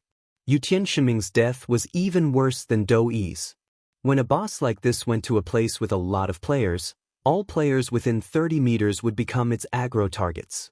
What was even more terrifying was that with the weather conditions in Xiafog City, no one would be able to sense the danger. Hence, with the boss as the center, it would become a moving black hole that would reduce the level of the players. Which idiot designed such a thing? After the young master of the Han family muttered to himself once again, he brought up the previous suggestion. He did not expect Gu Fei and encyclopedic strategists to be so adamant about it. Han family young master did not think much of it. In fact, with their situation at that time, it was already a problem for them to lure the boss away. This was just a tentative suggestion. Who would have thought that these two fellows would have such noble character and unquestionable integrity? They would rather die themselves than let others die to protect them. The Han family young master had no choice but to let it go, but he didn't expect his luck to be so good. They were already in the leveling area. "What are you waiting for?" Han family young master said. Gu Fei and 100 Era's Jingluan looked at each other and suddenly rushed in the direction where the misty assassin disappeared. "Let's go take a look." Both of them knew that their appearance wouldn't change anything, but they felt extremely uncomfortable taking advantage of such an opportunity to escape. Everyone had a moral bottom line in their hearts. When they touched it, they might feel hesitant when they were alone, but when they were together, they had gained mutual determination.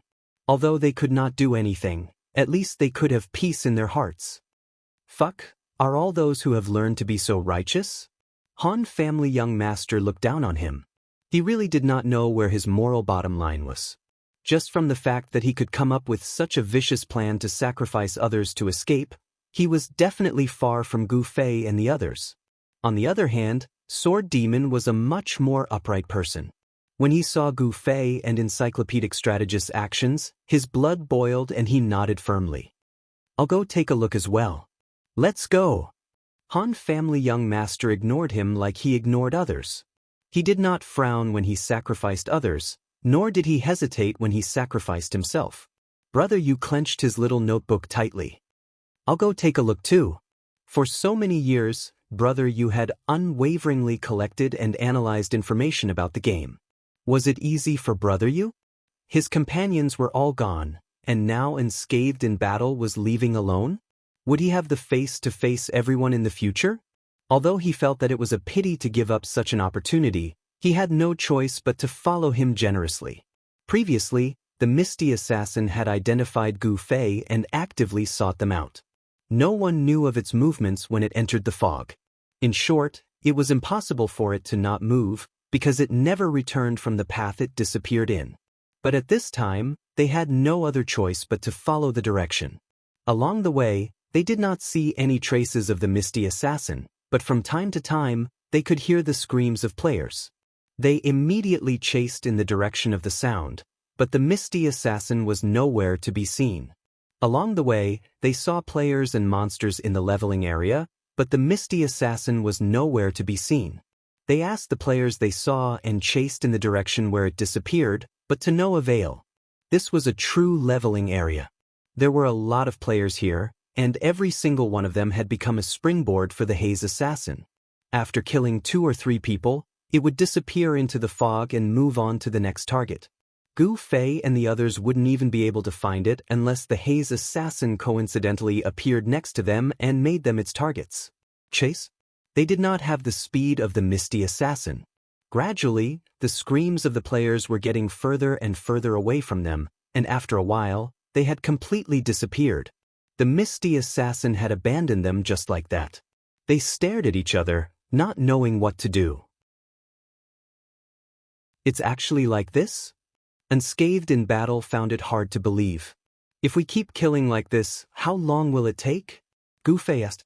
"Its special aggro system seems to only appear after it goes berserk. Maybe after the berserk status disappears, it will be fine?" Brother Yu said. "The boss berserk status disappears?" Sword Demon had played online games for so many years, but he had never seen such a thing. "Why not?" Han family young master said, "After killing all the aggro targets, the boss will naturally get rid of all its status, and its health will return to its original state." "Kill all the aggro targets?" 100 Generations Jingluan wiped his sweat. "This boss aggro targets are randomly generated," Unscathed in Battle said. "That's why." Han family young master spread out his hands. This is a bug, right?" Brother Yu said. "That's right, so I've already sent a report to the online GM." Han family young master said. "Did the GM reply?" "What did it say?" Please describe your situation in detail. We will do our best to serve you. The Han family's young master relayed. Fuck, what did you say? This was clearly an automated reply. The boss is massacring the city. Han family young master said. Everyone was speechless. And so brother, you began to report the situation in detail to the GM. His arguments were presented as if he wanted to show off his talent. At this time, Gu Fei's ears suddenly perked up. Listen. What? Ah.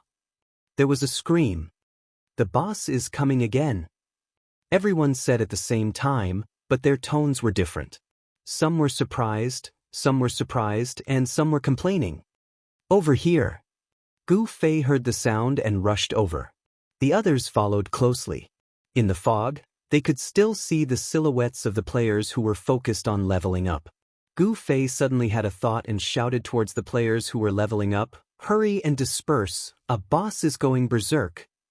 Boss? Everyone who heard this had a fiery glow in their eyes.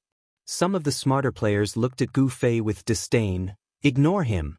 He's lying to the leveling area. Does he think I haven't seen it before? It's true, it's a very powerful boss. Gu Fei said.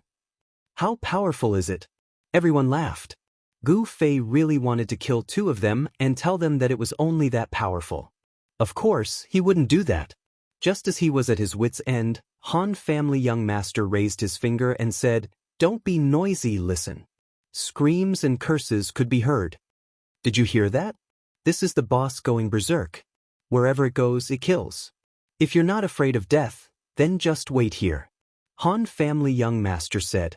There would often be screams in the leveling area. Normally, they wouldn't think much of it, but now that they listened carefully, they felt that it was different from the past. Usually, it was nothing more than getting scratched by a small monster or something. Today, the screams seemed to be especially tragic. It was as if people were usually surrounded and scratched by a group of small monsters. Moreover, there were many curses today, and they were all filled with confusion. It was as if something unreasonable was happening. Then why aren't you guys running? There were still people who were doubtful. Han family young master laughed. Because we're idiots. We didn't run when there was a chance. Instead, we came to die. The other party was startled. He felt that this person's words were weird and he looked like a woman. It was disgusting. Gu Fei knew that this guy was just scolding him in a roundabout way. He laughed in disdain and said sincerely to the group of players, "It's true. You guys should leave. Or you can stay and be idiots with us." Han family young master added. Finally, someone wavered. At this time, Gu Fei also felt that this was enough. Was he supposed to go up and hug someone's thigh and beg them not to throw away their lives? Thus, he pointed behind him and said, "Run that way." After saying this, he continued forward with the others following closely behind. The leveling players were startled. Suddenly, someone reacted, "Fuck, we're really idiots. This person is trying to trick us into leaving so that we won't fight for the boss with him." Everyone seemed to have woken up from a dream. Not only did they not prepare to leave, they even packed up their equipment and followed behind the 6 people while cursing. Gu Fei, who had kindly reminded them to leave, became the target of everyone's criticism. All sorts of dirty words were thrown at him. Gu Fei was wronged, but he didn't care. He just continued to walk forward. However, there were some people in this world that if you ignored them, they would take a mile when given an inch. If they were just mocking and criticizing Gu Fei, then it would be fine. However, when the words started to get worse and worse and he started to talk about his elders, this was something that Gu Fei couldn't accept. Thus, he stopped and turned around. He looked at the people behind him and calmly said, "If you don't believe me, then forget it. If you want to scold me, then scold me. But don't go overboard with your words." Gu Fei suddenly turned around and replied. Everyone was startled, but they quickly realized that they had the advantage in numbers. One person pointed at him and shouted, "What are you doing? Are you trying to scare us?" "No, I'm just informing you." Gu Fei said. "I'm just scolding you. What do you want?" "Fuck you, teleportation." His eyes flashed and he disappeared before he could finish speaking. Gu Fei sheathed his sword and looked at the others. Send a message to him. That's it.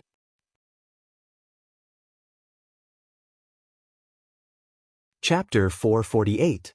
Everyone was silent. Gu Fei attacking out of anger was something that everyone expected, but no one expected the consequences to be so terrifying. That's dual flame flash? Some people couldn't believe their eyes. No one answered him. Everyone was staring at Gu Fei. From time to time, cries of surprise could be heard from within the thick fog, tugging at their heartstrings. Gu Fei didn't say anything else. He suddenly turned around and left. Everyone stood in place and looked at each other, not knowing what to do. This story tells us that in this sinister world, it's hard for people to believe you for no reason.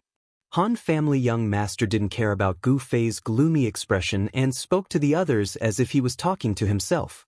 The others were silent. Adding fuel to the fire wasn't something that everyone would do. Gu Fei didn't have any reaction. He calmly said to the others, "Let's keep going." They continued to hurry and chase after the screams in the fog. When they met other players, Gu Fei would still give them his friendly reminder. However, compared to before, there wasn't much sincerity. It was just a few cold words. Who would have thought that the number of people who believed him would multiply? Many players heard Gu Fei's warning and hurriedly left. Of course, there were still some who were doubtful. But at least they didn't meet another group of people like the first one. This made Gu Fei feel a lot better. Unscathed in battle, suddenly realized the seriousness of Gu Fei's actions. Everyone is leaving. We're the only ones left in this area. Won't the boss's aggro be directed at us? Everyone looked at him. Unscathed in battle asked, "What, did I say something wrong?" "We're surprised that you only realized it now," Han family young master said. "I just didn't think too much about it at first." Unscathed in battle defended himself. Gu Fei suddenly said, "You guys should leave too." "What do you mean?" The few of them were startled. They had been walking together for so long, yet he suddenly told them to leave. It was really strange. "I didn't think too much about it at first, but Wushang's words reminded me." Gu Fei said, "Although this boss is more powerful when it goes berserk, the main thing is that it's too troublesome to attack an uncertain target. If there was no one around, wouldn't that mean that the target of its hatred had been confirmed? Under such circumstances, I think that if I join hands with Baisher, we can handle it." After Gu Fei said that, he glanced at Bai Shijing, who nodded and said, "There shouldn't be a problem." "So," Gu Fei said, "you guys should leave first." A few experts felt like crying. Although Gu Fei didn't say it explicitly, the meaning behind his words was clear. You guys won't be of much help here.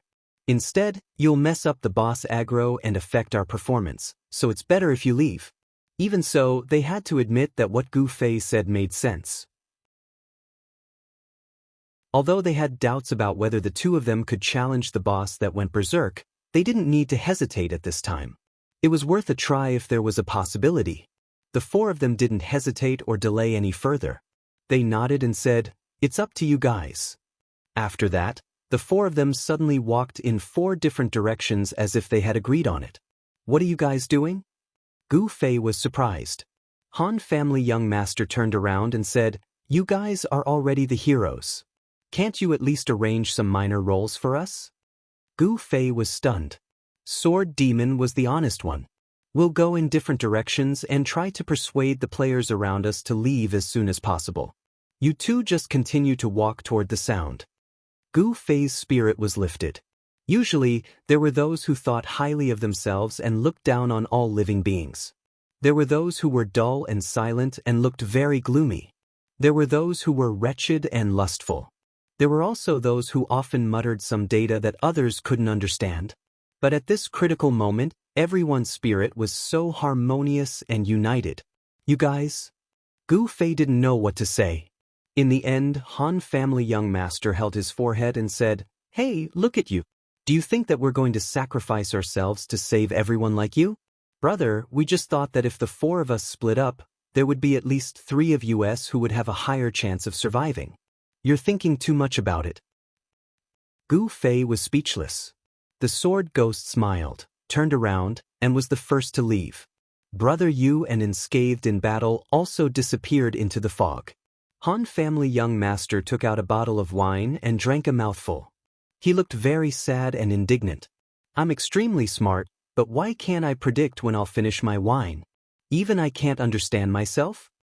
Then he disappeared into the fog, and only the sound of a bottle breaking could be heard. Only Gu Fei and Bai Jingluan were left. The determination in their eyes never changed.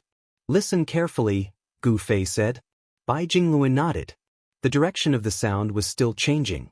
The two only knew how to adjust their direction according to the change. They didn't know what giving up meant. They couldn't catch up with the boss's speed, so they could only try to get closer to the boss. That way, the boss would have a chance to find them. The four people's work seemed to be effective. In this leveling area that was supposed to be crowded with players, the two encountered fewer and fewer players. Apart from the four people's persuasion, the truth was even more convincing. More and more players had witnessed their companions or other players being killed by the boss that suddenly came out of the fog. Many people had already realized the danger they were in and were already retreating. Soon, the two of them had this premonition. The boss was still killing non-stop, but the two realized that it seemed to be circling around in a fixed small area. Obviously, because the other players had already retreated, the boss's aggro gradually fell on this corner where there were still players. And Gu Fei and Bai Jingluan were part of this corner. It was only a matter of time before they encountered each other. Fuck. Somewhere in the corner, the Han family young master was finally hit by the boss that appeared from the fog behind him. He tried his best to save him, but unfortunately, the sneak attack was too severe. The Han family young master soon saw that his HP had dropped to 0. He was sent flying and fell to the ground. He touched his pocket and cursed. I can finally buy some alcohol, thought the Han family young master. He was waiting to appear at the resurrection point. Unexpectedly, when he landed, his HP was already 0, but there was no white light flashing. What's going on? The Han family young master wanted to move, but he realized that he could not. He could only lie on the ground. Fuck, I really became a corpse? The Han family young master did not expect such a scene. Speaking of which, he had never died in the game before. Did this happen to all players when they died? As the young master of the Han family thought to himself, his gaze shifted to the side. He saw a guy staring at him with his eyes tilted. Brother Yu? The Han family young master opened his mouth and realized that he could still make a sound. You died too? Asked Brother Yu. What's going on? Asked the Han family young master. Do I need to pretend to be a corpse on the ground for a while after I die? It can't be like that. I don't know, but look over there. Brother Yu blinked. The Han family young master could not move his head, so he could only roll his eyes and try his best to look in that direction. There seemed to be someone lying on the ground motionlessly. What's going on? Everyone had the same question in their hearts. Oh fuck. An angry roar came from the fog. It was so close to Gu Fei and the Encyclopedia of Classics. It's here. The two yelled and pounced over. They saw a figure pouncing towards them. The two immediately dodged to the side. When they were ready to attack, they realized that the incoming person was obviously not the boss. Not only was he a size bigger, his attire was also different. More importantly, he looked very familiar. Puff. The dust that this person stirred up when he landed was very familiar to Gu Fei. He waved the dust in front of his mouth and nose and called out, Wu Shang. It's me. The person in the dust said. Where's the boss? Over there. Unscathed in Battle said. How are you? He died. Why are you still talking after he died? Yeah, I'm also very confused. Unscathed in Battle said. Gu Fei ignored him. In his mind, Unscathed in Battle had long since become a frivolous person. Recover by yourself. After Gu Fei said this, he immediately rushed out with Encyclopedia of Classics. He could vaguely hear Unscathed in Battle shouting, Recover my ass. My HP is already 0. Motherfucker, why can't you revive me? Is it stuck? Stuck? The players who came from online games all thought of this phrase that had been covered in dust for a long time. This phrase should not belong to an online game that was a holographic simulation, but apart from this, no one could think of any other explanation. At that moment, Gu Fei and Encyclopedia of Classics finally met the boss. Looks like there's no one else around. Gu Fei let out a sigh of relief. Yeah, let's get rid of it. Encyclopedia of Classics nodded. The misty assassin's footsteps paused, and its momentum did not decrease in the slightest. It had already slaughtered so many players, so it did not know what it meant to be lenient. Its charge was still like a gust of wind, and its target was Gu Fei. Chi Wave Shield. Encyclopedia of Classics flipped his palms, one above and one below, and pushed them out. Using the Chi Wave Shield did not require such a complicated technique. The posture that Encyclopedia of Classics placed his hands in was Dragon Swallows Clouds, from the Dragon Fist that he was proficient in. It was a powerful defensive move that dissolved the opponent's attack. At this moment, no one knew how useful it was against the boss. In front of his palms was the real defensive skill in the game, Chi Wave Shield. On the other hand, Gu Fei's left hand was condensing a lightning palm, and his right hand had already slashed out a dual flame flash. This was also the ultimate move of the Gu family's sword technique, Floating Clouds Hanging Sunday. It was a sword move, but this move was only the prelude. After the sword, the palm that followed was the ultimate move. The defense of Encyclopedia of Classics, coupled with the Chi Wave Shield, was definitely stronger than the shield of any heavy armored warrior in the game. Gu Fei's magic damage was undoubtedly the highest damage output in the game at the moment. The combination of the two could be said to be the strongest shield and the sharpest spear in the game.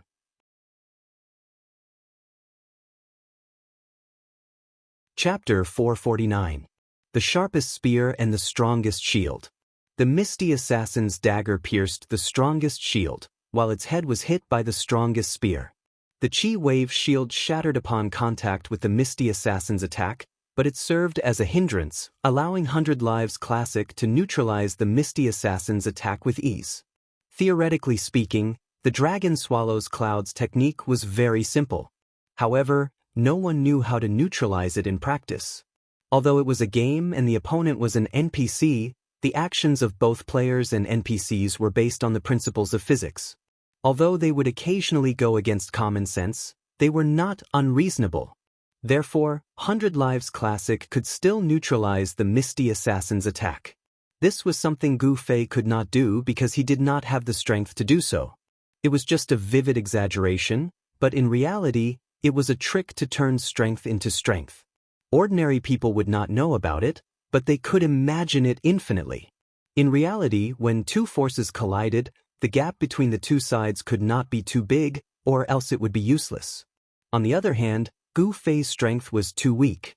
He could occasionally use it against players, but against a boss that was over level 60, Gu Fei knew his limits.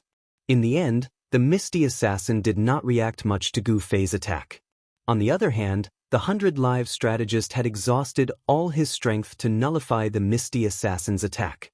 In the end, he shook his arms and diverted the misty assassin's attack in another direction. This was considered a failure for 100 Lives Classic. The Dragon Swallows Cloud skill did not change the enemy's strength, but instead completely devoured it and neutralized it. In the end, 100 Lives Classic could only change the direction of the misty assassin's attack. It was obvious that he was unable to digest it, so he could only settle for the next best thing. However, he wasn't discouraged. The Misty Shadow Assassin's attack was aimed at his side, and 100 Generation Strategist immediately retaliated by grabbing his opponent's waist and using a body-hugging throw. The Misty Assassin leaped into the air and counterattacked 100 Lives Classic with a kick. This was the weakness of the computer compared to the human brain. It could only judge the pros and cons of a threat that had already occurred, but it could not predict a greater threat that was lurking nearby. He soared into the air and aimed a kick at 100 Era's Jingluan. 100 Era's Jingluan had experienced this before, so he was already prepared for it. He crossed his arms to block it. At this time, Gu Fei had already leapt into the air. When he brushed past the boss, Thunder Palm had already struck the boss. It was the second half of his floating cloud cover. 100 Lives Sage, who had witnessed everything, did not pay any attention to Misty Assassin's condition at all. He was only amazed by the brilliance of Gu Fei's move. He imagined that if he and Gu Fei were to spar, he would be able to dodge this move. Gu Fei, who had landed the Thunder Palm in midair, had pushed it back in the direction of the Misty Assassin. With this, the Misty Assassin had taken damage and was sent flying even faster. With a whoosh, the Misty Assassin had been sent flying into the fog without even needing to do anything. Hey! 100 Lives Sage waved his fist to express his excitement. Gu Fei did not care about it. His first reaction was to take out an apple and eat it. 100 Lives Sage had only used a Chi Wave shield from start to finish. He had relied on his own strength and skills to resist the boss's attacks. On the other hand, Gu Fei had used his dual flames and Thunder Palm in order to deal damage, which consumed a lot of MP. If he did not quickly replenish it, he would not be able to deal as much damage as he did when the boss came again. This was how the two cooperated. Although the Misty Assassin was in berserk mode, its attack patterns did not increase. It was only strengthened from its original methods. Gu Fei was already familiar with these patterns, so after 100 Lives Sage gave him a hint, he naturally understood the key to it. In this way, if he could resolve the first attack, he would naturally be able to resolve the second and third attacks. The boss's targets were only the two of them. When it attacked 100 Lives Sage, it was easier for him to resolve it. When it attacked Gu Fei, it was also prepared in advance, so everything went smoothly. Although he would receive some damage from the Misty Assassin's powerful impact every time he resolved an attack, he could also eat some food like bread while Gu Fei nibbled on fruits, so he was able to completely withstand the attacks. The two's confidence doubled.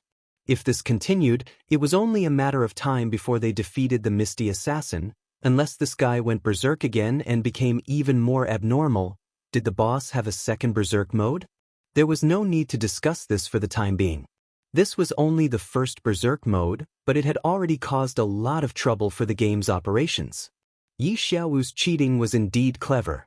After the Misty Assassin went berserk, any action that the system judged was completely in line with the rules, so it would not trigger any alarm. However, he neglected the fact that there were too many colleagues in the monitoring group who were watching the Misty Assassin's performance.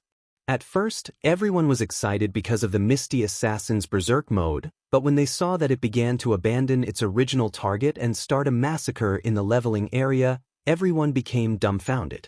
The Misty Assassin's actions were completely in accordance with its settings, so the system alarm would not treat this as an abnormal state. However, under the eyes of the staff, they felt that it was extremely bad if this continued. This kind of killing mode seemed to be endless. Boss, see this? At this time, someone had already raised a question to Yi Xiaowu, but he stopped himself. This was because this was not a programming error, but a major problem with the Misty Assassin settings. At this time, Yi Xiaowu's face was already pale. Even his colleagues in the monitoring group had realized that there was a problem with the Misty Assassin settings, so how could he, as a planner, not realize that the Misty Assassin had become a disaster in this state? No one waited for Yi Xiaowu's reply, because dealing with an unexpected situation in the game was not something that Yi Xiaowu was responsible for. At this time, the members of the monitoring group who had been watching the Misty Assassin's killing had already dispersed. Some people had even asked Yi Xiaowu to leave his original seat, and they had already started the work that they were supposed to be responsible for. Yi Xiaowu heard that the leader of the monitoring group had already reported the current situation to the higher-ups. This time, it was not because the players were cheating, but because of a loophole in the game's design. This situation could be considered the same as when the Misty Assassin had wandered into the main city, so the monitoring group did not dare to deal with it carelessly. They immediately asked the higher-ups if this situation needed to be dealt with urgently.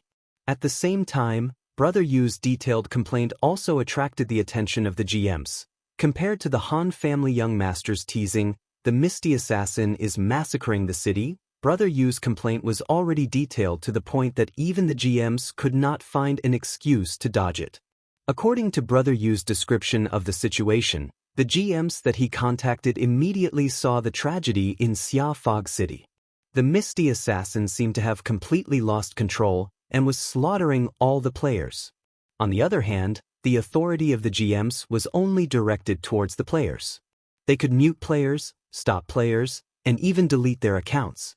These were all within the scope of their authority, but when it came to the Misty Assassin, they absolutely did not have the authority to deal with the Misty Assassin. Therefore, the GMs immediately reported the situation to the higher-ups. Of course, there was only one higher-up, the person in charge of the game's operations, who had received many reports, quickly arrived at the monitoring group. As soon as he entered the door, he saw Yi Xiaowu. "Xiao, you're here too." He greeted Yi Xiaowu. He did not know that Yi Xiaowu was only here to watch the commotion and cause the incident.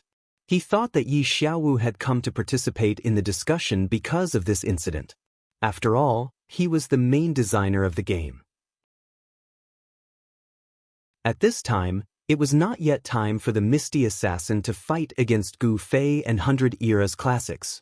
The higher-ups soon witnessed the Misty Assassin's endless slaughter. Similarly, he did not know much about the backstage settings, so he immediately asked Yi Xiaowu the reason for this situation. Yi Xiaowu answered in a daze. The leader of the monitoring group had already asked him this question before, and it was nothing more than a problem with the Misty Assassin settings. Yi Xiaowu answered truthfully. The current situation made him realize that the Misty Assassin's aggro system was clearly a major bug. In order to resist the player bug, Gu Fei, he triggered the Misty Assassin to go berserk, but in the end, he released an even bigger bug. Countless players lost their levels and died because of this. This was truly a disaster. After listening to Yi Xiaowu's explanation, the higher-ups did not say anything. Like the leader of the monitoring group, he immediately determined that there was a major problem with the Misty Assassin settings. However, because Yi Xiaowu, the main designer, was present, the two of them did not say much for the sake of their pride. However, at this time, the higher-ups had already given instructions for the monitoring group to immediately come forward to resolve this crisis. At the same time, they notified the staff in the backstage to sort out the players who had suffered from the Misty Assassin's assassin and restore their losses. This task was actually much more difficult than eliminating the Misty Assassin. To eliminate the Misty Assassin, the monitoring group could do it easily with the modifier. However, it was a very troublesome task to check the data. The staff in charge of monitoring the backstage data cursed as they followed the orders. At this time, the Misty Assassin had already killed more than half of the players. They thoroughly checked the data of the players who had died at the Misty Assassin's hands, while they hurriedly tracked the Misty Assassin's movements. They hurriedly locked onto the data of the targets it would attack next. This was also the reason why, although the Han family young master and the others had died, they did not resurrect according to the rules. It was because their data had been locked by the backstage. This was not a special treatment. It was just a way for the staff to reduce their workload. When the monitoring group was about to correct the Misty Assassin's actions, they suddenly stopped. This was because at this time, there were no other players around the Misty Assassin on the screen. The two players it was facing had already tangled with it for many rounds and seemed to have the ability to kill it. Everyone looked at the screen. The leader of the monitoring group looked at the higher-ups and pointed at the two players who were fighting the Misty Assassin. Let them continue? The higher-ups looked at the Misty Assassin's HP on the screen. It was already hanging by a thread. After thinking for a moment, they nodded. Continue.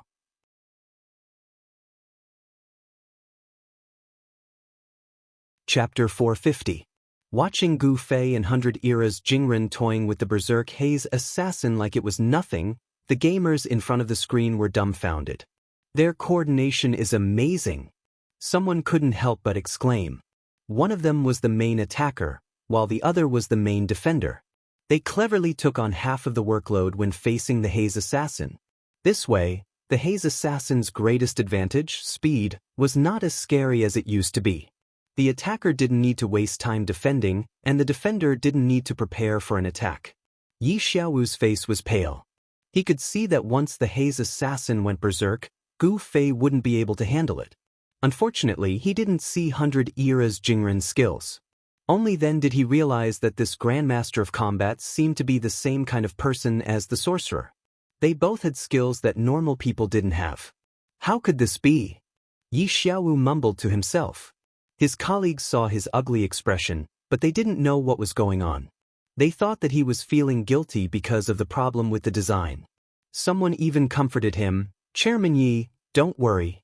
It'll be taken care of soon, but we'll have to trouble you to fix it." What else could Yi Xiaowu say? He could only bury his head and smile bitterly. Fix it? Will I have the chance to fix it?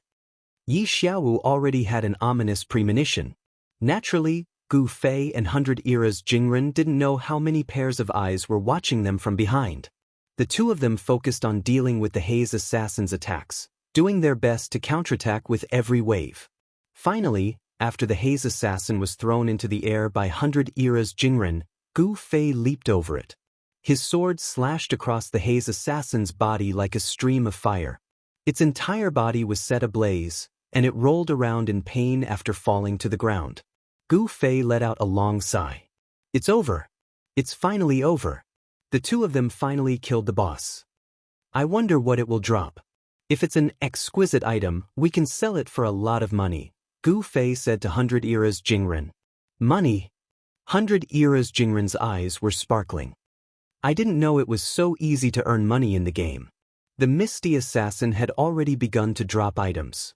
While it was rolling on the ground, gold coins were already falling out. The learned strategist was so excited that he wanted to pick it up, but he was stopped by Gu Fei. Wait, it might be a trap. What trick? 100 Era's Classics was puzzled. Gu Fei remembered that he had been attacked by a boss before, so he didn't dare to be careless. It wasn't until the Misty Assassin was completely motionless, and the ground it rolled over was littered with items. Only then did I believe that the Misty Assassin was dead. Looks like he's really dead, Gu Fei said. 100 Era's Jingluan had already dashed forward to pick up the gold coins on the ground, as if they would disappear into the ground at any moment. Short-sighted. Gu Fei looked at him in disdain. Didn't I tell you that the truly valuable items are exquisite equipment? Gu Fei said as he walked over and picked up a dagger. He looked at it and said, "Fuck, it's a blank." No one said that bosses would definitely drop exquisite items. Sometimes there would be some mediocre items. Gu Fei already had a dagger, so he didn't want to keep it anymore, so he threw it away. I can sell it to a merchant for some money. 100 Era's Jingren quickly went over and picked up the dagger that Gu Fei had thrown away. The merchant he was talking about was the various shop owners in the system. He could also sell items to them, but the system would buy them at a very low price. Look, this is the truly valuable item, Gu Fei said as he picked up the second item. Skill Scroll, Misty Ambush, Assassin Skill. Suddenly appear and launch a powerful high-speed assault. How much can it be sold for? 100 Era's Jingluan asked. We'll talk about this later. Gu Fei didn't say that he didn't understand it either. Then he picked up the third item. It was a small book. Gu Fei opened it and looked at it. Andrew Su's diary. Andrew Su? Is that his name? Gu Fei muttered and flipped through a few pages. It was a description of Andrew Su after he got lost in the fog. Gu Fei naturally wasn't in the mood to read it in detail. He put the diary into his pocket and picked up the remaining two items. Fuck. Gu Fei said fuck twice before throwing them away. They were all blank. This meant that the boss only dropped a skill scroll and a strange diary. There was no exquisite equipment.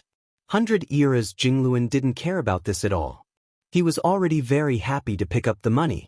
Andrew Su carefully picked up the gold coins that were dropped one by one and counted them as he picked them up. In the end, there were as many as 241 gold coins.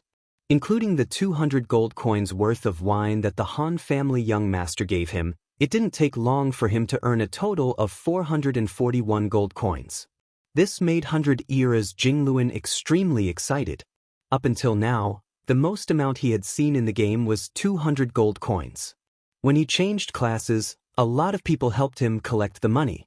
Naturally, the money was handed over very quickly. After that, his wallet never exceeded 3 digits. Let's see if there's any more. 100 eras, Jingluan muttered and went to look through the misty assassin's corpse. This was the fate of every boss. Even in death, they wouldn't let it go. On the other hand, Gu Fei was contacting the elite group. Where are they? What's wrong? What happened? The one who responded was actually Yutian Shinming. Oh, I just killed the boss. Where are you? Gu Fei replied. Huh? What did it drop? Yutian Shinming hurriedly asked. It's nothing. An assassin skill scroll and a diary. I don't know what it is, Gu Fei said. Where are they? Yutian Shinming asked. I don't know. Why aren't you saying anything? Gu Fei called out twice, but the other 4 didn't respond at all. Gu Fei then sent a private message, but there was also no response. What the hell? Gu Fei was confused. On the other side, Yutian Shinming was also shouting, hurry and pick me up at the revival point. Gu Fei was speechless. He couldn't imagine what kind of inhuman life he would have if he had randomly placed Yutian Shinming in Xiafog City and he didn't have any friends. Let's go. Gu Fei called out to 100 eras Jingluan and the 2 of them walked back together. Just now, they met unscathed in battle, who was sent flying by the Haze assassin, so Gu Fei was about to turn back to take a look. But when they returned, unscathed in battle was still there. What was even more bizarre was that this guy was still in the position when Gu Fei left. Gu Fei was surprised and went forward. What the hell are you doing? Unscathed in battle was also depressed. I don't know. I can't move. My HP is 0, so why can't I revive? Why didn't you guys reply to my messages? Gu Fei said as he went up to help Unscathed in battle. You sent a message? Unscathed in battle was surprised. Both the private chat window and the mercenary channel were silent. Gu Fei was also very surprised because his hand couldn't touch Unscathed in battle. This was a setting that would only exist in the game's absolute safety zone. It was a restriction that only the system could make. Why would it happen here? What's going on? The 2 of them were confused. Compared to the 2 of them, Brother Yu and Han family young master came to a general conclusion. Perhaps the game company had realized that this boss was not right, so they had to take some measures. They didn't let us die. Instead, they sealed this place so that we could revive on the spot, right? Brother Yu deduced. It's very likely. Han family young master agreed. The place where the 2 of them died was not like Unscathed in battle, where they were alone. There were many other players acting as corpses around them. They couldn't move or send messages, so they could only actively participate in the discussion. Some of them were already fantasizing that they were not satisfied with being revived on the spot. They imagined that the game company would compensate them with an ultimate item that would replace Gu Fei as the main character of the book. The Misty Assassin was killed by Gu Fei and 100 Generations Jingluan under the watchful eyes of the game company. After that, there was a slight difference in opinion. One side believed that since the boss was killed by the players, it meant that the boss was not a threat that the players could not resist. Therefore, the previous losses should not be compensated. The other side continued to believe that there was a design error in the boss's berserk state and that it was a bug. Since it was discovered in time, it should be dealt with and the players who suffered losses should be compensated. Under such circumstances, there was no reason for the players to bear the losses due to the game's design error. The debate took up some time. Later on, someone reminded them that there were countless players who were still frozen on the ground like corpses.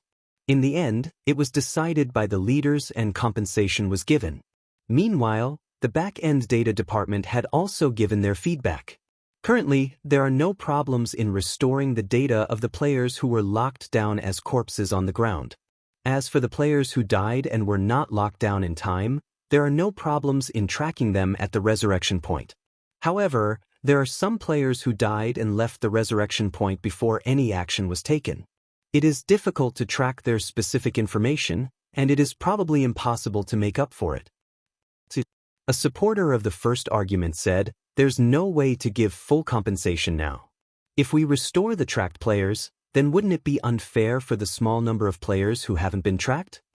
As a result, the leaders immediately rolled their eyes. If we don't compensate, everyone won't get fairness. If we compensate, at least some people will get fairness. Isn't it obvious what we should do? Therefore, the data restoration was immediately implemented. After the misty assassin went berserk, the corpses of the players who died suddenly showed physical recovery activities. Their HP was instantly restored. The players who died and dropped items found that the items that were wiped out by the system had returned to the ground and quickly picked them up. Everyone got up in a daze and continued to discuss. Sure enough, Brother Yu and Han family young master, who had expected it, looked at each other and smiled. The most surprised person was Yu Tianxinming. He was squatting at the resurrection point when suddenly the scene flashed and he was thrown into a fog. He rubbed his eyes hard, but he still couldn't figure out what was going on. Butterfly Knot, Chapter 450. This time, it's really long.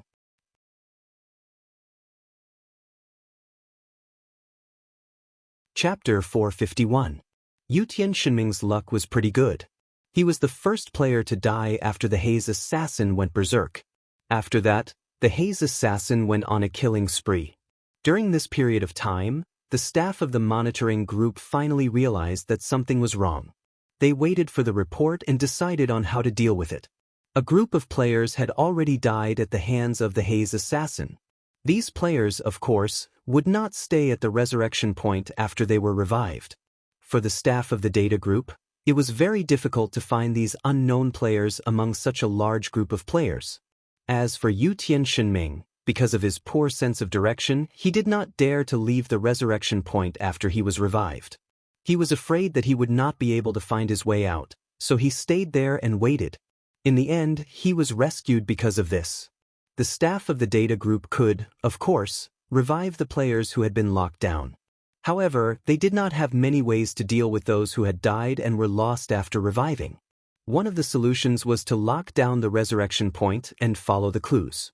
Yu Tianxinming, who did not leave the resurrection point, was easily found and revived on the spot. He was unaware that he was trapped in a thick fog and felt lonely and desolate. However, he soon discovered that his level had been restored. Even some of the skills that had dropped and the durability of his equipment were as good as new. Naturally, he was very surprised. Immediately after that, everyone in the mercenary channel began to discuss.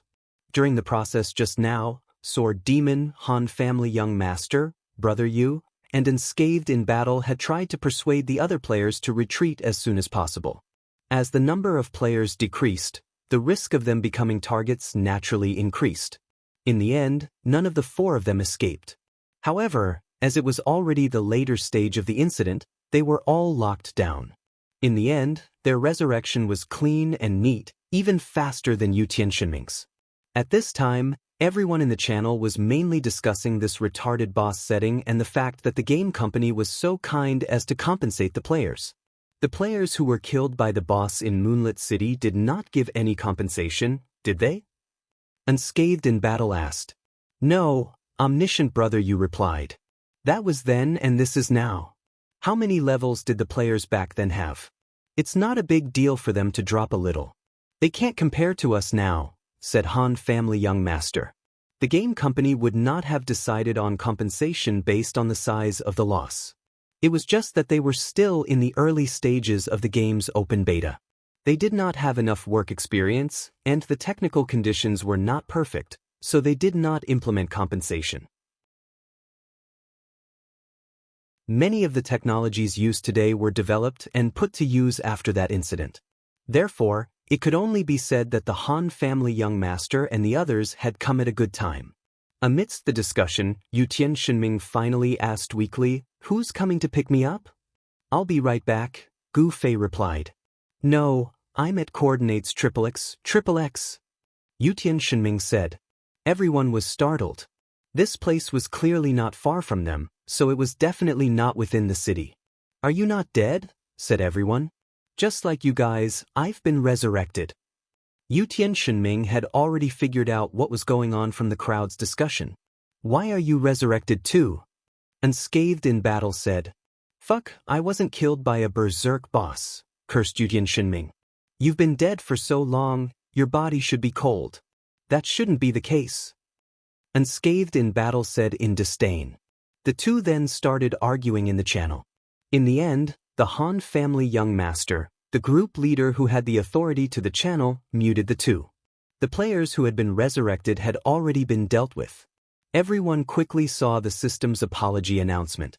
In addition, the remedy made the situation more passive. Since it was hard to find some of the players who had gone missing, the system notified these players to contact the online GM. Once they knew their names, it would be much easier for the data team to investigate their experiences. However, in order to prevent people from taking advantage of the situation, the system also seriously pointed out that those who deliberately caused trouble would be treated as disrupting the daily work of the game. Just an in-game announcement wasn't enough. The next day, on the main page of the game's official website, this news was also placed on the front page. The game officials generously admitted their mistake and appealed to the players who hadn't received compensation to contact them. They also cleared away the players' worries, telling them that this boss was already being investigated and would meet with everyone once it was fixed. The Haze assassin wasn't the only one being investigated. At the same time, the senior designer of the planning department, Comrade Yi Xiaowu, was also being investigated. He didn't expect things to turn out this way, and he also didn't expect the Haze assassin's aggro system to be so fatally retarded. Otherwise, he would have fixed it long ago. Why would he wait until today? Even a wise man would make a mistake. Today, Yi Xiaowu had verified this saying. He originally wanted to design a boss that would be difficult for the players to deal with, but now he, the designer, seemed like an idiot. Even worse, the fact that he had used the game modifier to change the game's settings was quickly revealed. A thorough investigation of the boss going berserk would, of course, involve the conditions for the boss to go berserk. Under normal circumstances, Yi Xiaowu's private actions would likely be overlooked, but the situation was different. A bunch of people in the monitoring group had watched the boss go berserk, and in the end, the conditions for the boss to go berserk didn't match at all. Was it a programming error or something? Thus, after further investigation, they quickly discovered the records of the modifier being tampered with. Next, Yi Xiaowu didn't wait for the investigation to end up on him. He simply stood up and admitted it. Why? Everyone looked at him in surprise. One had to know that Yi Xiaowu was a guy who often said that he was a self-disciplined game worker. No one would have thought that the first person to violate the rules would be him. Yi Xiaowu's expression was calm. I just don't want the influence of the bug in the game to spread. Spread the bug? Everyone was confused. Are you doing this to verify the bug on the Haze assassin? The bug I'm talking about isn't the Haze assassin. Yi Xiaowu pointed at the screen of a computer, which was replaying the Haze assassin's atrocity. It was the scene where the boss was killed by Gu Fei and 100 Realms Jingluan. I'm talking about them. Them? Everyone looked over. Can't you guys see? They're all people who are more skilled than ordinary people in terms of fighting skills. Their existence is a huge disruption to the game's balance. Two level 40 players working together actually killed a level 60 boss that went berserk. Have you guys seen such a thing in any online game? Yi Xiaowu said. Everyone was silent.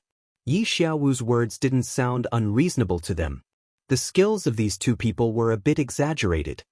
You guys saw the thing that just dropped. Hidden Fog Ambush, an assassin skill that's level 60 and above. If it's mastered by players now, what's the point of continuing the game? Yi Xiaowu continued. Everyone continued to be silent. There's a problem with the Haze assassin's aggro setting, which led to terrible consequences. This is my responsibility and the negligence of our designer. However, I insist that we must think of a way to stop the existence of these bug players. Even if we can't forcefully ban them from the game, we can't let them do whatever they want in the game. Other players need a fair environment. Yi Xiaowu said. There was still silence, but the monitoring group leader patted Yi Xiaowu's shoulder and said, "The boss is calling you." The boss here was also the biggest boss in the parallel world.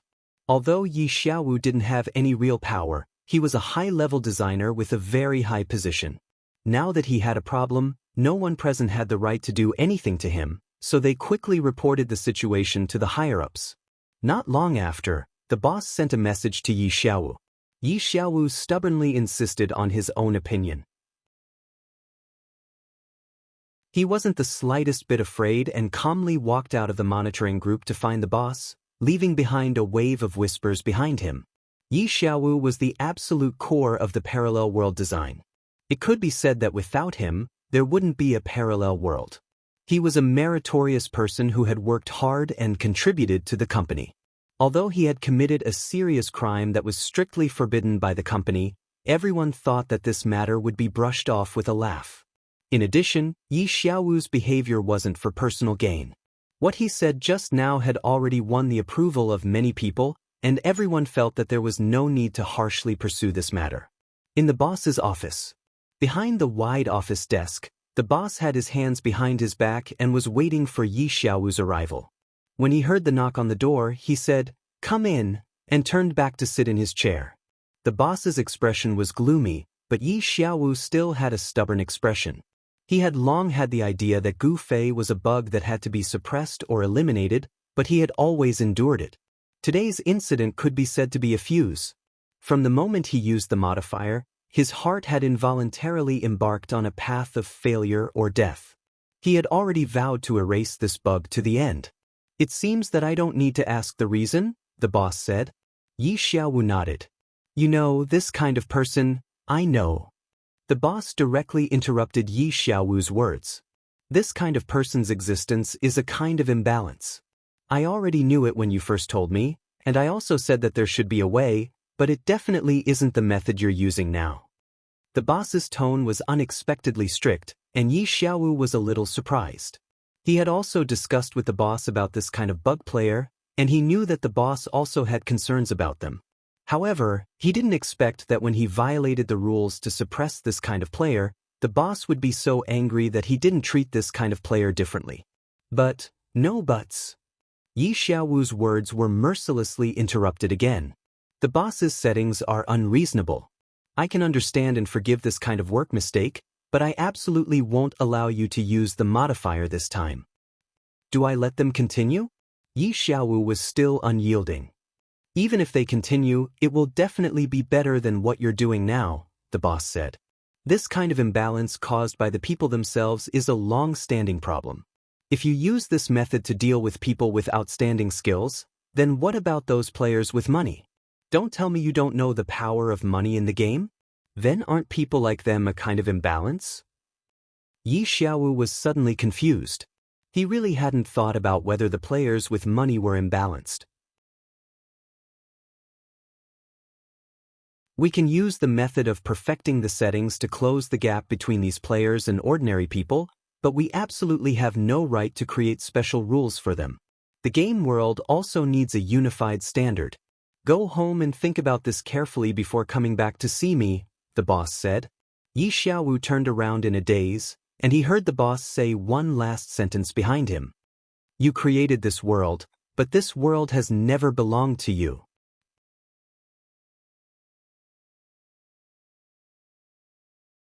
Chapter 452. Yi Xiaowu's final decision was announced in the company, suspension. Everyone in the company suddenly felt that it was just a feint. Yi Xiaowu's crimes were obvious at a glance. Was there a need to suspend him for investigation? Everyone felt that this was naturally just the company's way of giving an explanation to the eyes of the public. In a few days, they would naturally return to their original positions, and everything would be as before. Who would have thought that not long after Yi Xiaowu left the boss's office, she had already packed up her things and returned to the boss with the cardboard box? "What do you mean by this?" The owner flew into a rage. He felt that Yi Xiaowu was demonstrating her power to him. Although he was the core figure of the planning and technical departments, the company would not be unable to operate without him. The boss was very dissatisfied with Yi Xiaowu's behavior. "It's not a threat." Yi Xiaowu's tone was calm. "I sincerely resign." "Give me a reason," the boss replied. "We don't share the same ideals," Yi Xiaowu said. "So, you don't accept what I said at all?" The boss sighed. "I have my own persistence," Yi Xiaowu said. "Is that so? Then what do you think about the RMB players I just mentioned?" The boss said, "A slight tilt of the scale will not affect its final balance. Only a heavy enough weight can overturn it. The RMB players aren't, but those people definitely are," Yi Xiaowu said firmly. The owner could only sigh deeply. The young man in front of him was smart and talented.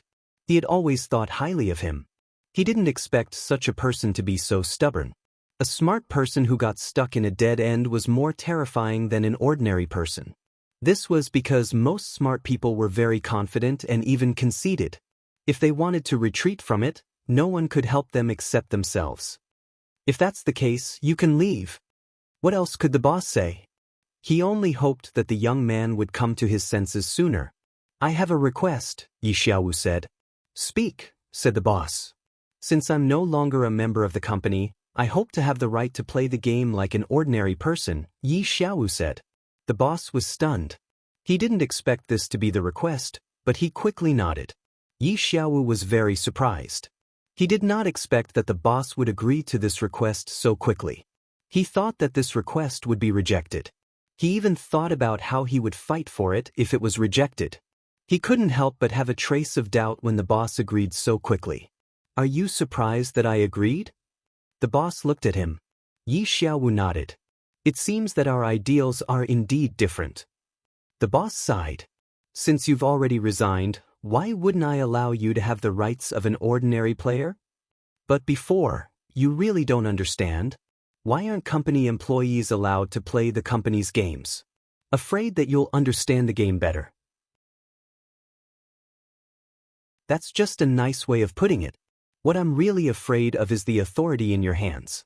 I'm afraid that you'll use the modifier or modify the back-end data to cheat.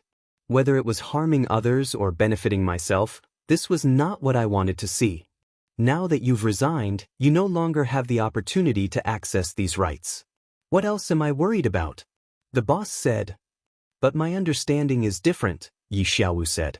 As a core member, of course you're different. However, you shouldn't have forgotten that core personnel like you have signed a confidentiality agreement with the company, right? Although you are no longer an employee of the company, the confidentiality agreement is still valid. Therefore, when we determine that your actions have violated the terms of the agreement, you need to bear legal responsibility. Confidentiality agreement. Yi Xiaowu smiled. In that case, there's nothing for everyone to worry about. With his head held high, Yi Xiaowu left the company under countless gazes like a general who had won a victory. The gazes that were directed at him were filled with regret, surprise, sympathy, and even schadenfreude. Yi Xiaowu didn't care and left without looking back. In the game, everyone was exhausted from the fight with the boss the day before. After returning to the main city, even the few gaming fanatics who had their day and night reversed went offline to rest.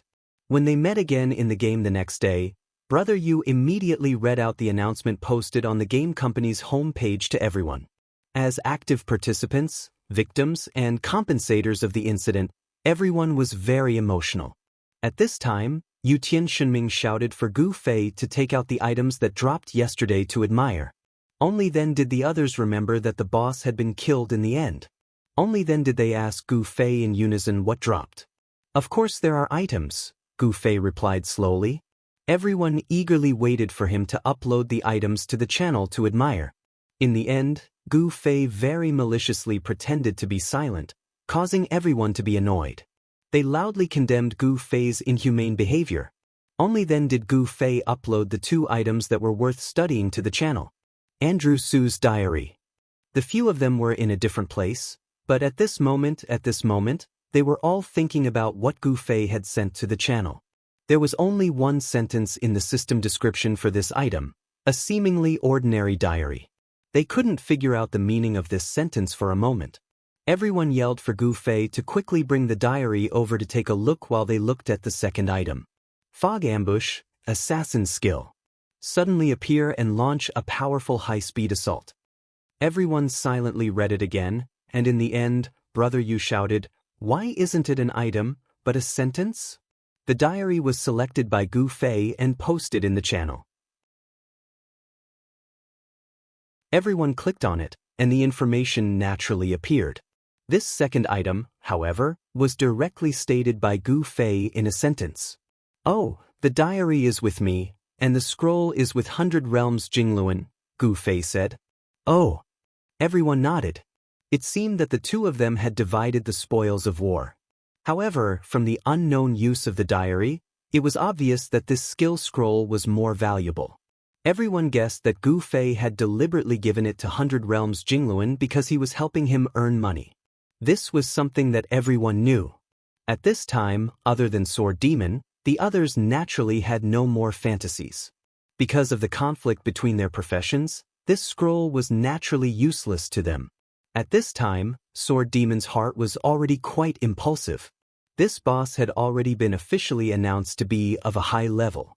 Although it wasn't clearly stated, it was definitely higher than the current player's level, which obviously meant that this skill was also of a high level. Learning skills in the game and obtaining equipment, level had never been a barrier. Being able to learn a high-level skill was as beneficial as obtaining a high-level equipment. Moreover, many experts in the game had special skills that others didn't have. Although Sword Demon didn't say it out loud, he was really a little envious. After all, experts all wanted to have a different personality. At this time, there was already an opportunity to have a personality in front of him. If he didn't cherish it, then he really wouldn't be a qualified expert. How much money? Honest Sword Demon asked honestly.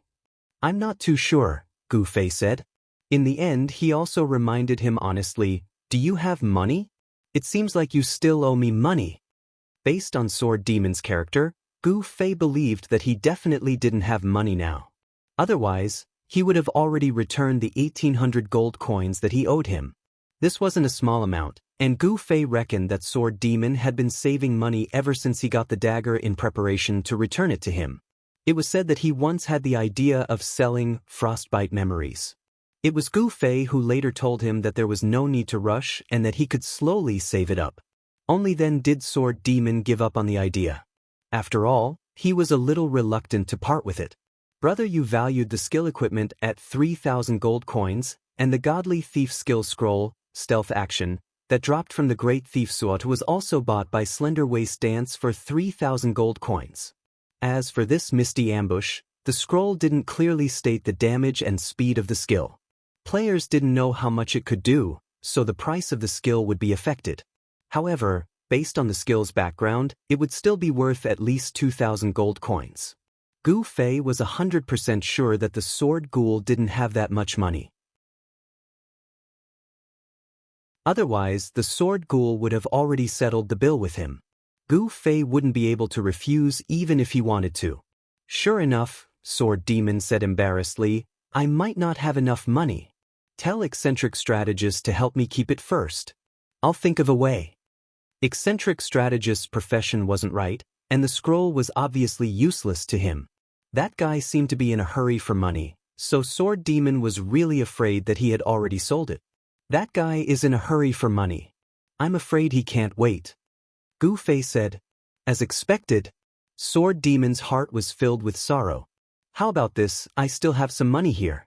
You can use it to buy it first and then slowly pay me back later. Gu Fei said. This. Sword Demon didn't think that Gu Fei would be like this. Everyone knew that Gu Fei was rich. Apart from the income from this single quest, he had earned 1,500 gold coins from Slender Waist Dance in the first stage. He was richer than everyone here. Brother Yu, how much do you think this skill scroll will cost?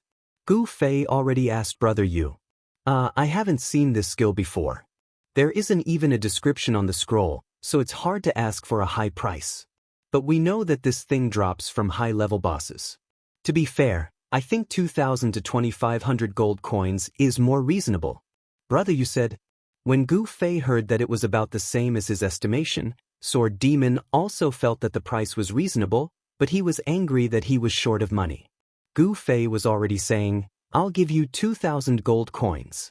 Hurry up and buy it from 100 Generations Jingluan. Sword Demon really didn't want to take this money, but he was also worried that 100 Generations Jingluan would be in a hurry to sell it. But then he thought, I'm not someone who won't return the money I borrowed, so why bother about it? With this thought, he calmly accepted Gu Fei's idea. Okay then, I'll borrow it from you first. I'll return it as soon as possible. No rush, no rush. Take your time. Gu Fei said. Then hurry up and help me contact 100 Generations Jingluan. Sword Demon was really anxious, afraid that he would receive bad news that the item was no longer there. He's not online yet. It might be at night, so don't worry. Gu Fei said. Hey, speaking of which, why are you here in broad daylight today? Don't you need to go to work? Everyone was puzzled. Today is Teacher's Day, I'm off. Gu Fei replied.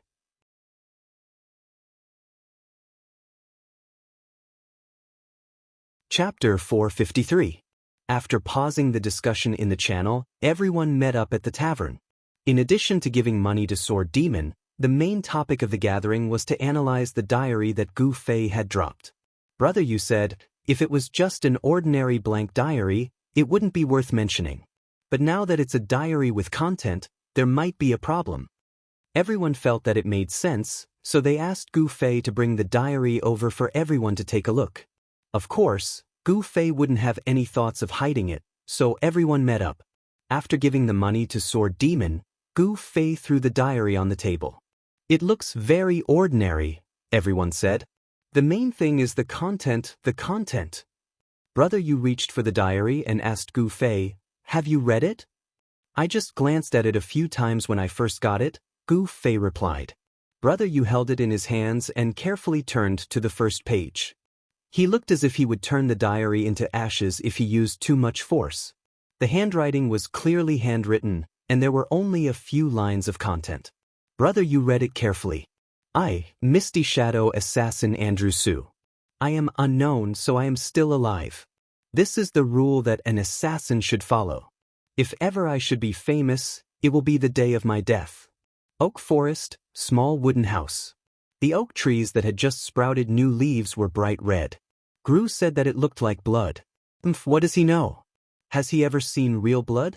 This is the 142nd time I met Gru, and I received the 187th mission in my career as an assassin. It is said that when a mission is completed 200 times, the Assassins' Union will give a special reward. There are still 13 missions left. This number doesn't seem very auspicious. Everyone was stunned. Yutian Shinming was the first to speak. A novel? No one paid attention to him. Brother Yu had already turned to the second page, which had even less content. The air in Waterside City is still so humid, but I like it very much. However, the pier that used to be quiet was no longer there. There were suddenly many people here. It was very lively, but it was a pity. At the end of the second page, Yutian Shinming said, many people? Are you referring to players? No one was willing to delve into this issue. Brother Yu had already flipped to the third page, which was even shorter than the second page. What a thick fog. In such an environment, it was easy to make a move and escape. It seemed that this mission would be very successful. On the fourth page, the content was even rarer. There were only 5 words in total. Oh no, he was lost. Everyone couldn't help but look at Yutian Shinming, and Yutian Shinming had a very understanding expression on his face. He sighed deeply and said, how pitiful. What's so special about these pages? Unscathed in Battle asked. I don't think so. It seems like it's just the background information of this boss, Sword Demon said. There's more at the back. Brother Yu had already flipped to the 5th page. Are we just going to sit here and read the diary for the entire afternoon? Unscathed in Battle felt that this matter was extremely terrifying. There's definitely something strange about this diary. I feel like it's hiding something. Perhaps it's a clue to a quest, Brother Yu said. Using an item to open a quest was a common method in online games. However, in the past, after using it, they would immediately search for it in the quest list. Now, they really needed to read the item in detail. These experts were all about efficiency. They only did quests for the reward, so they only looked at the prompt and completed it quickly. They didn't have the mood to ponder over the quest's plot. The situation in front of them that required them to carefully examine the item made them somewhat impatient. There will definitely be something. Unfortunately, this was exactly what Brother Yu was interested in. Then I'll leave it to Brother Yu. Call me if there's a quest. Unscathed in Battle got up. I'm going to take a walk first. Hey, wait for me. Yutian Shinming jumped up. In this place, he needed someone to accompany him, so sometimes he couldn't help himself. Seeing that someone was about to go out, he had to grab onto this opportunity. Sword Demon also got up at this time. I'm going to take a walk as well. He owed a huge debt, so he needed to hurry up and think of a way to make money. He really didn't have the patience to read the diary in detail. Go on.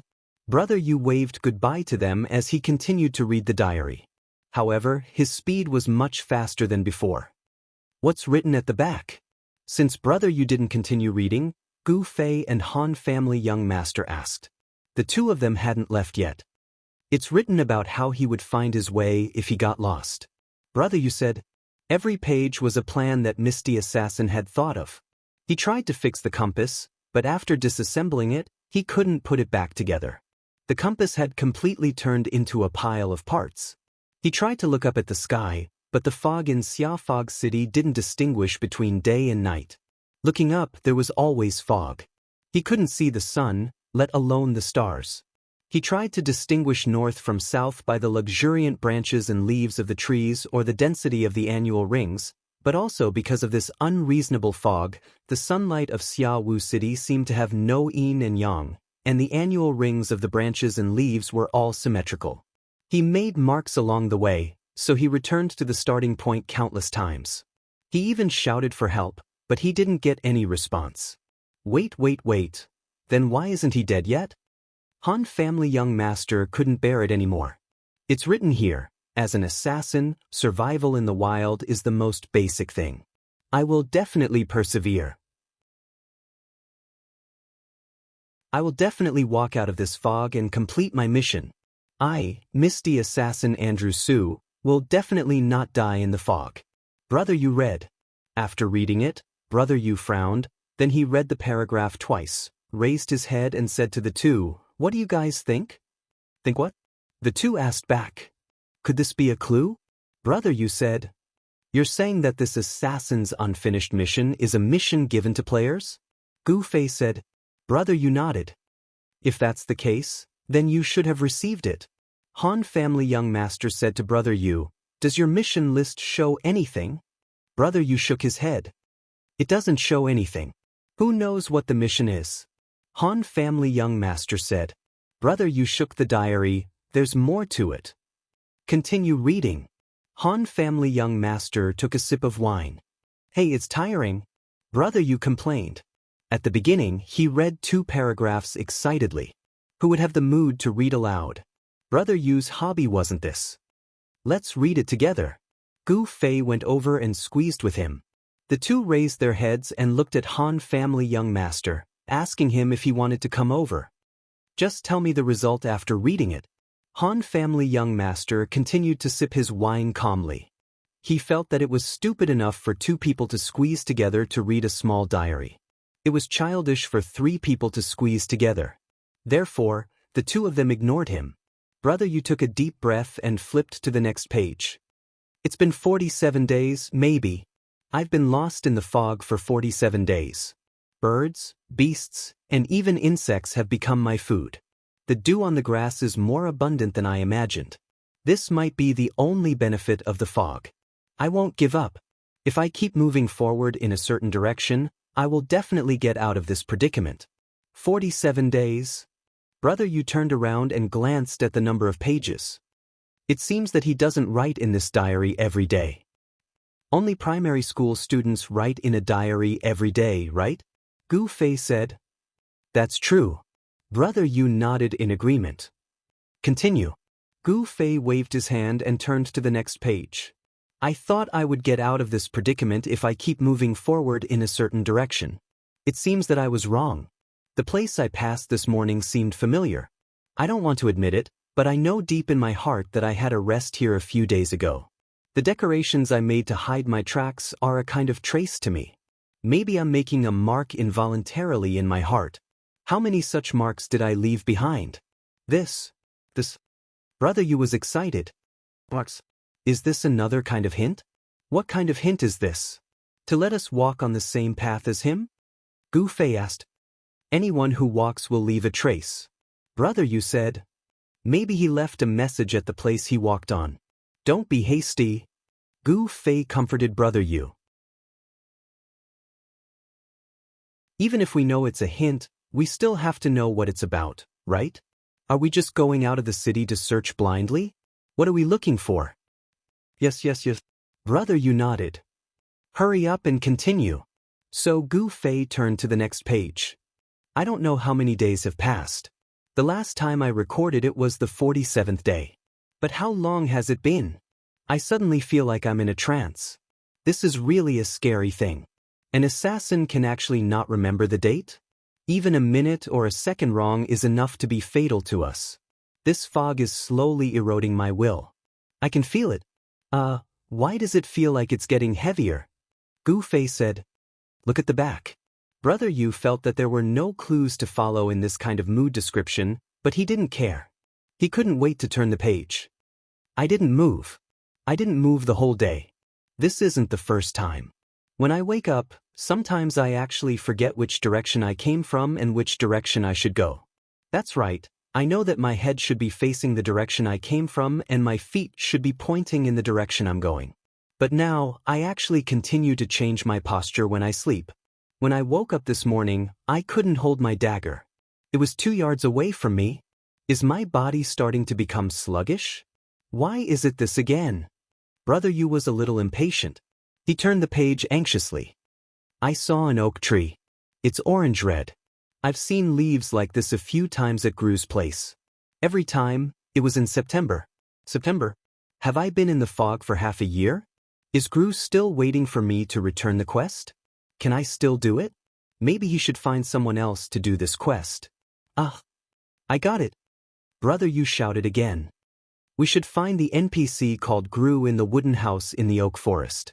If we show him this diary, we can definitely receive the quest.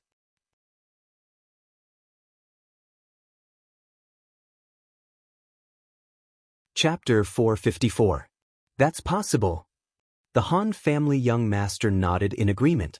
But the oak forest, the wooden hut? The clues are too small. Who knows how many such scenes are there in the game? There's also an NPC called Gru. I'll go investigate.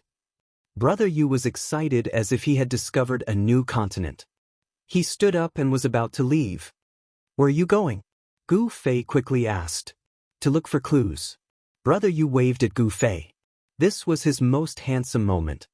He left just like that. Gu Fei held the diary in his hand in a daze. These guys were indeed players. To Gu Fei, this diary was like a novel. He wanted to continue reading. He thought that Brother Yu had the same interest. Who knew that once he found some clues, he would leave in a hurry like the other players. Mission. These guys only had missions in their minds. Gu Fei flipped to the next page as he thought. I'm talking to myself again today. I've been doing this a lot lately. I've always felt that I'm lonely. I should be used to this kind of loneliness. It seems that being alone isn't scary. What's scary is being alone and helpless. Am I panicking in my heart? I've come to the oak tree again. I've been coming here a lot lately. I don't know why, but this oak tree feels close to me. Maybe it's because it brings me some memories. Assassins should abandon everything, but I've already lost everything. The only thing I have is my memories. I don't want to lose them. So sad, so sad. This diary was basically a strong-willed assassin who was trapped in a fog, lonely and helpless. Although he knew that it was just an NPC, Gu Fei couldn't help but sigh. What would be the end of such a character? Would he be found and killed by players? Of course not. This was just the ending of a character, not the ending of a character. Gu Fei was curious and couldn't wait to flip to the next page. I woke up to find myself covered in snow. Is it winter? I awoke with a start, and at once began frantically to look for the oak. I was afraid that if it lost the color in my memory, I would not be able to recognize it. But all was well. The oak tree looked the same. Like me, it was only covered with snow, and had not lost its leaves. So oak trees don't shed their leaves in winter? It will not wither, then what about me? Am I looking for a way out, or am I looking for an oak tree? Gu Fei sighed deeply. It was obvious that this assassin had begun to gradually give up on the future, and could only find some comfort in the past. And the following content also confirmed Gu Fei's thoughts. In the diary, Andrew Su began to recall the scenes of his 187 missions until one day, he suddenly wrote, I've heard that in the instant before death, everything that happened in one's life will flash through one's mind like a movie replay. And these days, I've been constantly replaying my past. The moment before my death, has it already begun? The beginning was actually so long. Is it going to end? Gu Fei muttered in his heart. He suddenly didn't want this Andrew Su to die like this. He hoped that there would be a turn for the better. But there was none. The next content that Gu Fei read became more and more mysterious. But as he continued to recall, his mission reached the 187th, which was the one he had yet to complete, and it might be the last one of his life.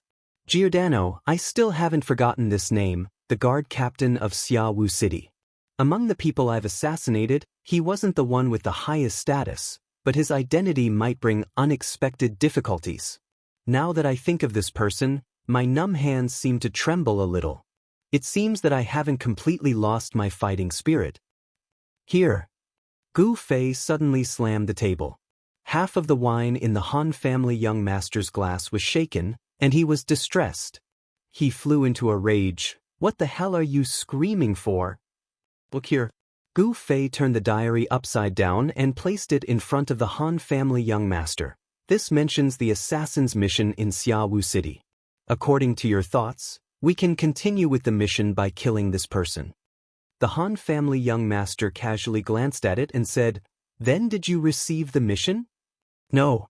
Gu Fei shook his head. The system didn't give any notification at all. The Han family young master sneered. Just because you didn't receive the mission doesn't mean you can't do it. Gu Fei said, Then what's the point of doing it? The Han family young master asked. Gu Fei glanced at him and said, You drink every day, so what's the point? It's a hobby. Good answer. Gu Fei nodded. The Han family young master cursed in his heart. He actually fell for someone else's trap.